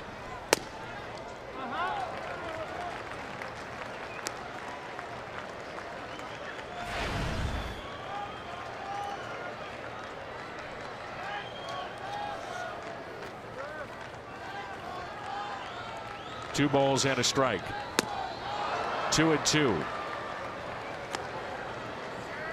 If we get to the 13th, it'll be Jerko, Molina, and Peralta, or rather Jerko, Molina, and O spot coming up. You've seen O have this effective of a changeup? No, not his change. Yeah. Seen sliders and everything, but the changeup has been so effective tonight. He's also, I don't know if you agree with this, but he's regained his fastball. A little velocity. Yeah, velocity and spotting it much better than he was earlier in the season. 94 with the fastball, 84 with his changeup. Got that 10-mile-an-hour variance. 3-2 pitch, hit out of play. Dating back to 1913, the 17 strikeouts by the Cardinals against the Dodgers is the most since 1996 in a game against Los Angeles in the series history. 1925, they struck out 17 times. Make it 18. He strikes out the side, and 4 in a row for Seung-Hwan Oh. Nasty stuff.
From Dodger Stadium, Seung-Hwan Oh, great work out of the pen, strikes out 4 consecutive batters.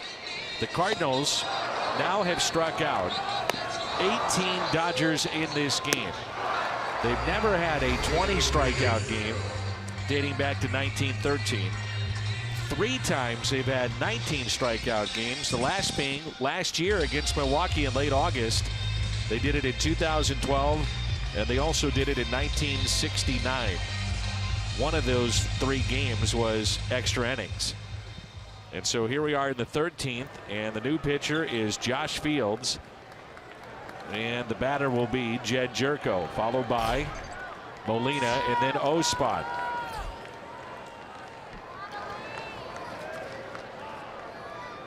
Cardinals have Fryer and Garcia on the bench.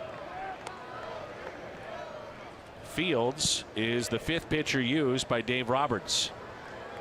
You got 9 out of Clayton Kershaw, Jansen the 10th, Baez the 11th, Avilan the 12th, and now Fields here in inning number 13.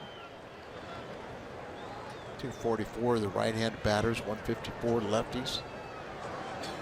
And here's a 1-0 pitch. Jerko takes a ball low.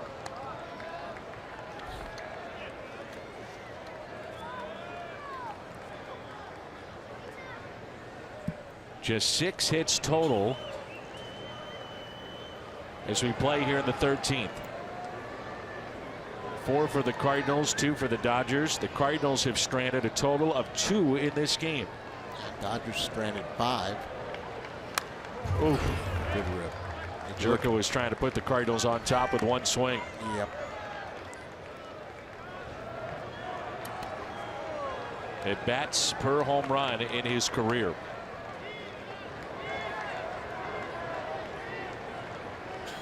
So last year, every 13.3 at bats. This year, every 18.1 as his playing time has increased dramatically. Here's a 2-1. Foul back, 2-2.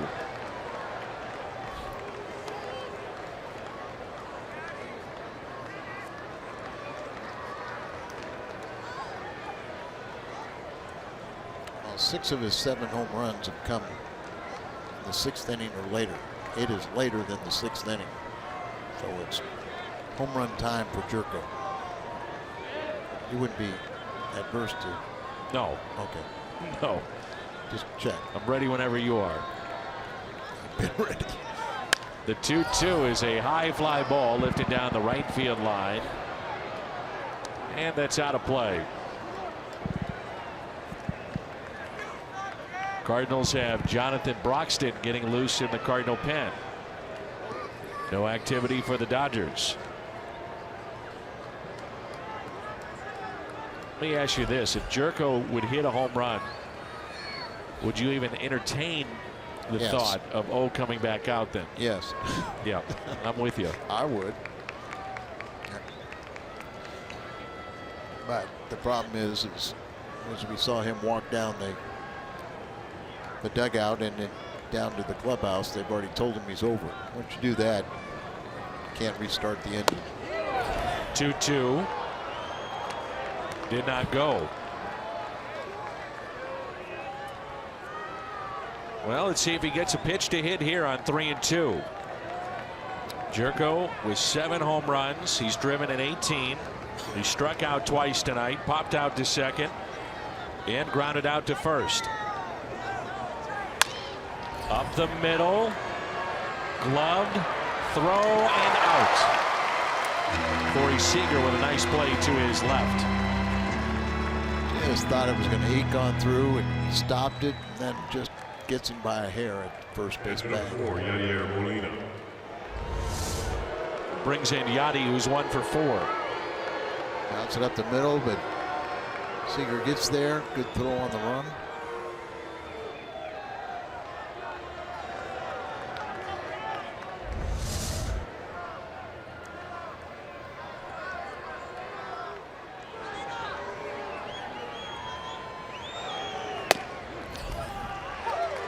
And a strike to Yadier Molina.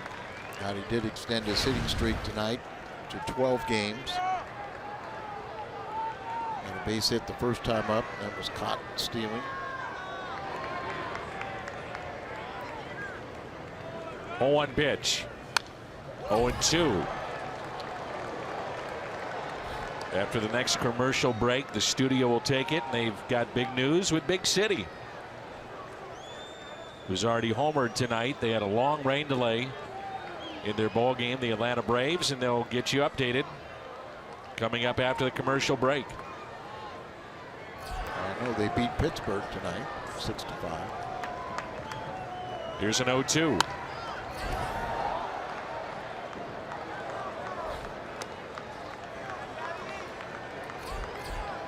Greg Garcia is at the on-deck circle. He would pinch hit for Seung-Hwan Oh. 0-2 the count on Yadier Molina.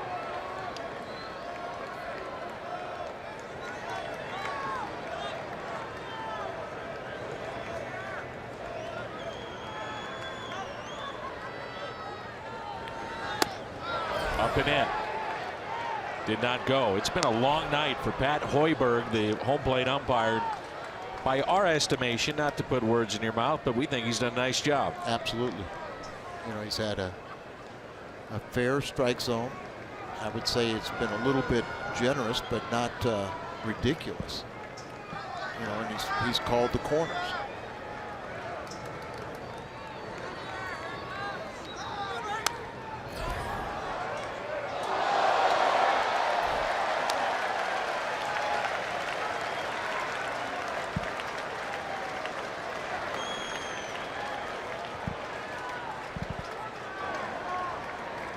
It's the longest game we've ever done. A 20-inning game in Miami? Has to be. We had a long one a couple of weekends ago in Atlanta. 14. Yeah, the Tommy Pham home run, but Yeah. Vigna was what, 0 for 9, 0 for 10, whatever it was, and got the game-winning hit. Game-winning hit.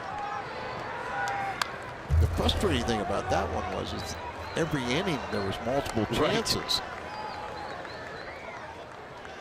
I know your headset took a beating. Oh, I was free baseball, Al. I don't get upset at that. Never. I do enjoy these kind of games when you get deep in extra innings and Every pitch. Every pitch matters, and every move is scrutinized and looked at. And how do you figure out who's going to fill the innings?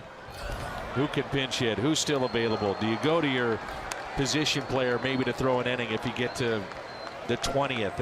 And does a pitcher pinch hit at some point? Once Garcia hits, the Cardinals will be down to their final position player. And the Dodgers right now have 4 pitchers still available in their pen. Yeah, I mean, just all things considered, the bullpens are both pretty good shape. Yep. Here's a 1-2. Chopped to third.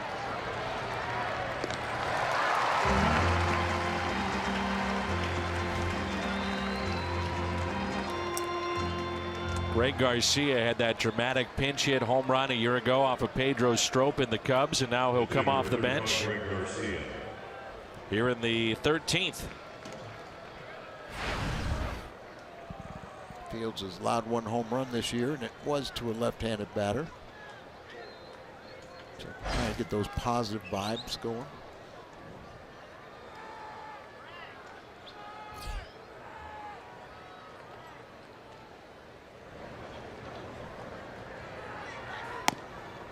Fields is a hard thrower. That pitch at 96. He's in his 2nd year with the Dodgers. Came over from Houston. Trade deadline deal in 2016.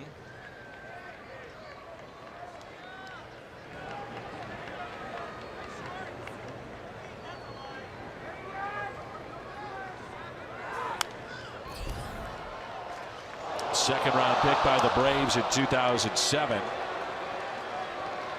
And then the 20th, though he did not sign, 20th overall pick by Seattle in 2008. No balls and 2 strikes.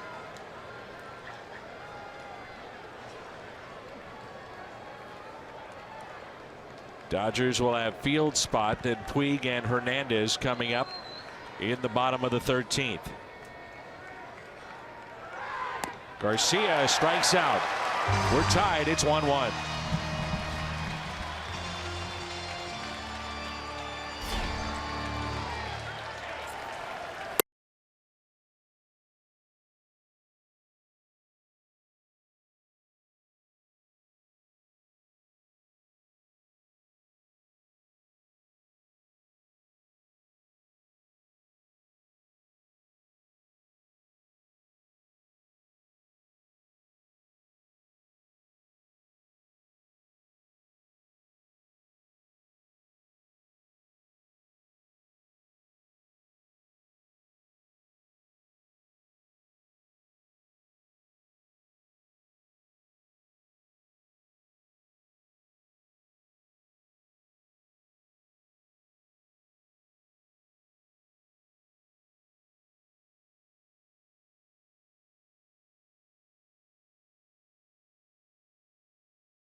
To Jonathan Broxton.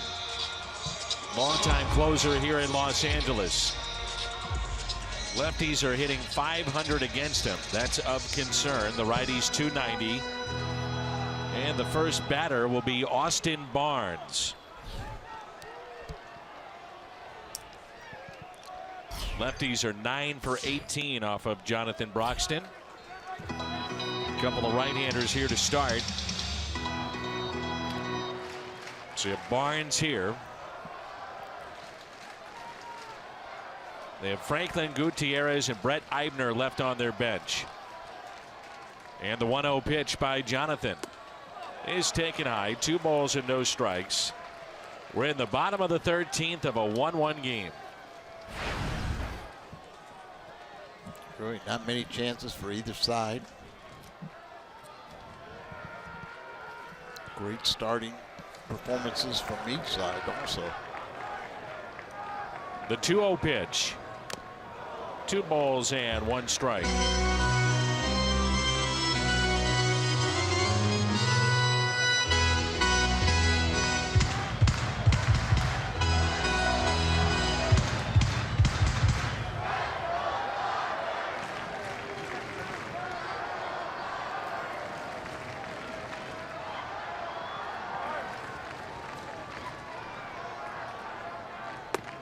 Up and in. Barnes is 3-1. backup catcher and also plays a little second base.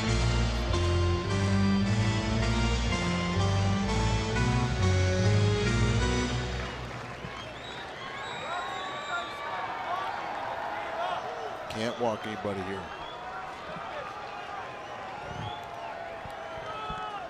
The 3-1 pitch by Broxton. And a ground ball. Broke his bat. Jerko to his left, and he makes the play, and that's the first out. Here in the bottom of the 13th, and Yasiel Puig will be the hitter. Right fielder, number 66, Yasiel Puig. Broxton come back and get him out on that 3-1 pitch, jamming.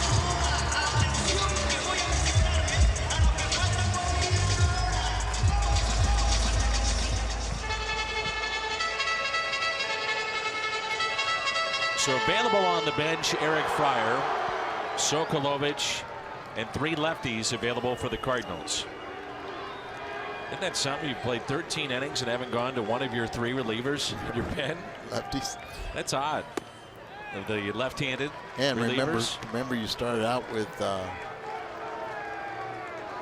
7 left-handed Right. bats in this lineup, plus a switch hitter. And that's my point, yeah. And we haven't seen a lefty yet. 1-0 pitch to Yasiel Puig.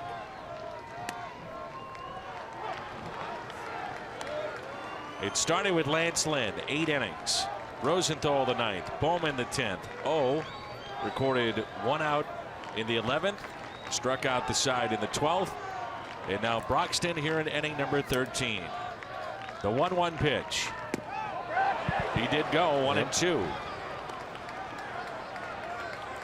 Puig is 0 for 4 on the night. Twice he has grounded out to third. He's popped out to second and flied out to right. Stop that swing. And Broxton got off to a real slow start, pitching more effectively as time's gone on, but this could be a big game for him. Puig had the outstanding catch in right field with Yadier Molina at the plate back in the 10th. As he collided with Jock Peterson, and Peterson had to leave the game. The 2-2 pitch. He got him. Yep. A strikeout, and that's 19 strikeouts for the Cardinals tonight against the Dodgers. And now Puig has joined that strikeout. Center fielder, number 14, Kike Hernandez. So every spot in the Dodger lineup now is struck out.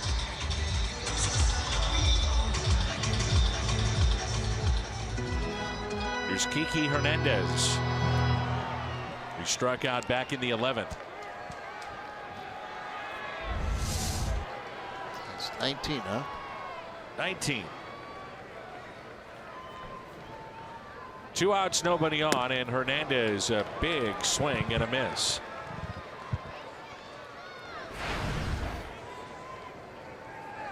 In the 14th, the Cardinals will have Aledmys Diaz, Randall Grichuk, and Colton Wong. Broxton trying to send us there.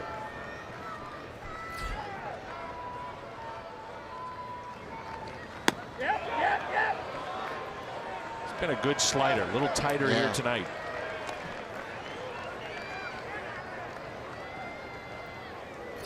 The Dodgers in their bullpen with Ross Stripling getting loose. He's actually been the guy they've used to pinch run quite a bit. No one caught the home plate umpire square.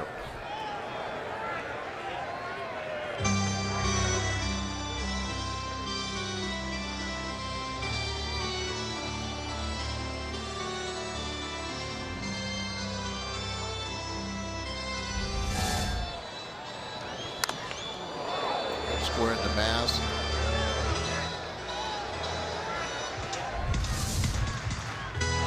Now to go out and talk to Broxton and give our home plate umpire a little time to get his bearings.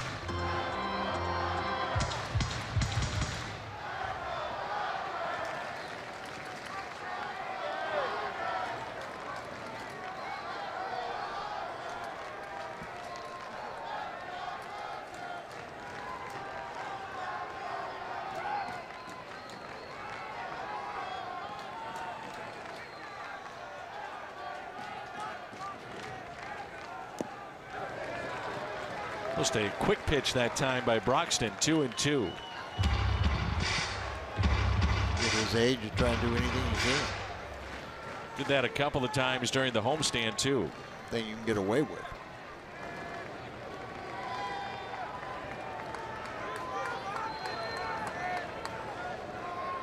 And the 2-2 pitch. That's hit out of play. Traffic, normally it's awful if you're trying to arrive here around 7 o'clock. And when you leave, it's usually never very good. But tonight it might be okay. Maybe. That's a big maybe. Unless we run into the morning traffic. The 2-2 pitch.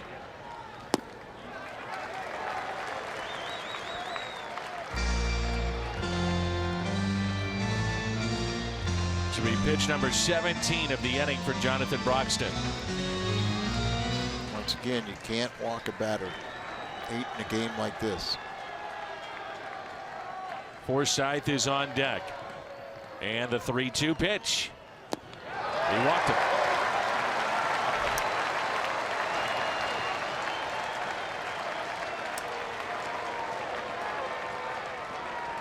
Third baseman number 11, Logan Forsythe. First base runner for the Dodgers since back in the 11th when they had back-to-back walks. Their last hit was in the 8th. They've got a total of 2 hits tonight. 2 hits and 4 walks.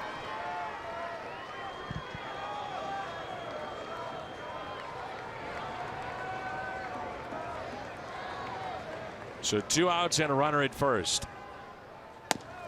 And there is strike 1.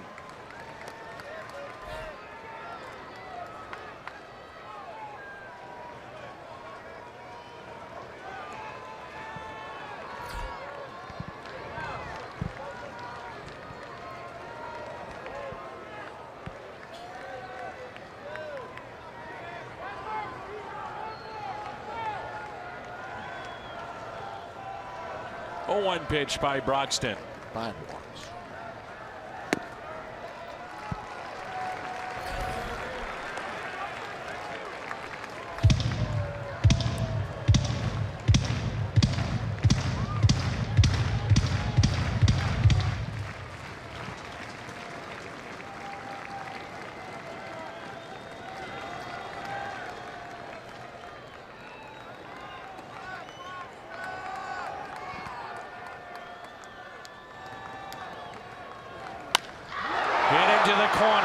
Piscotty is over. It's off the wall, gets by him, and the Dodgers will win it in 13.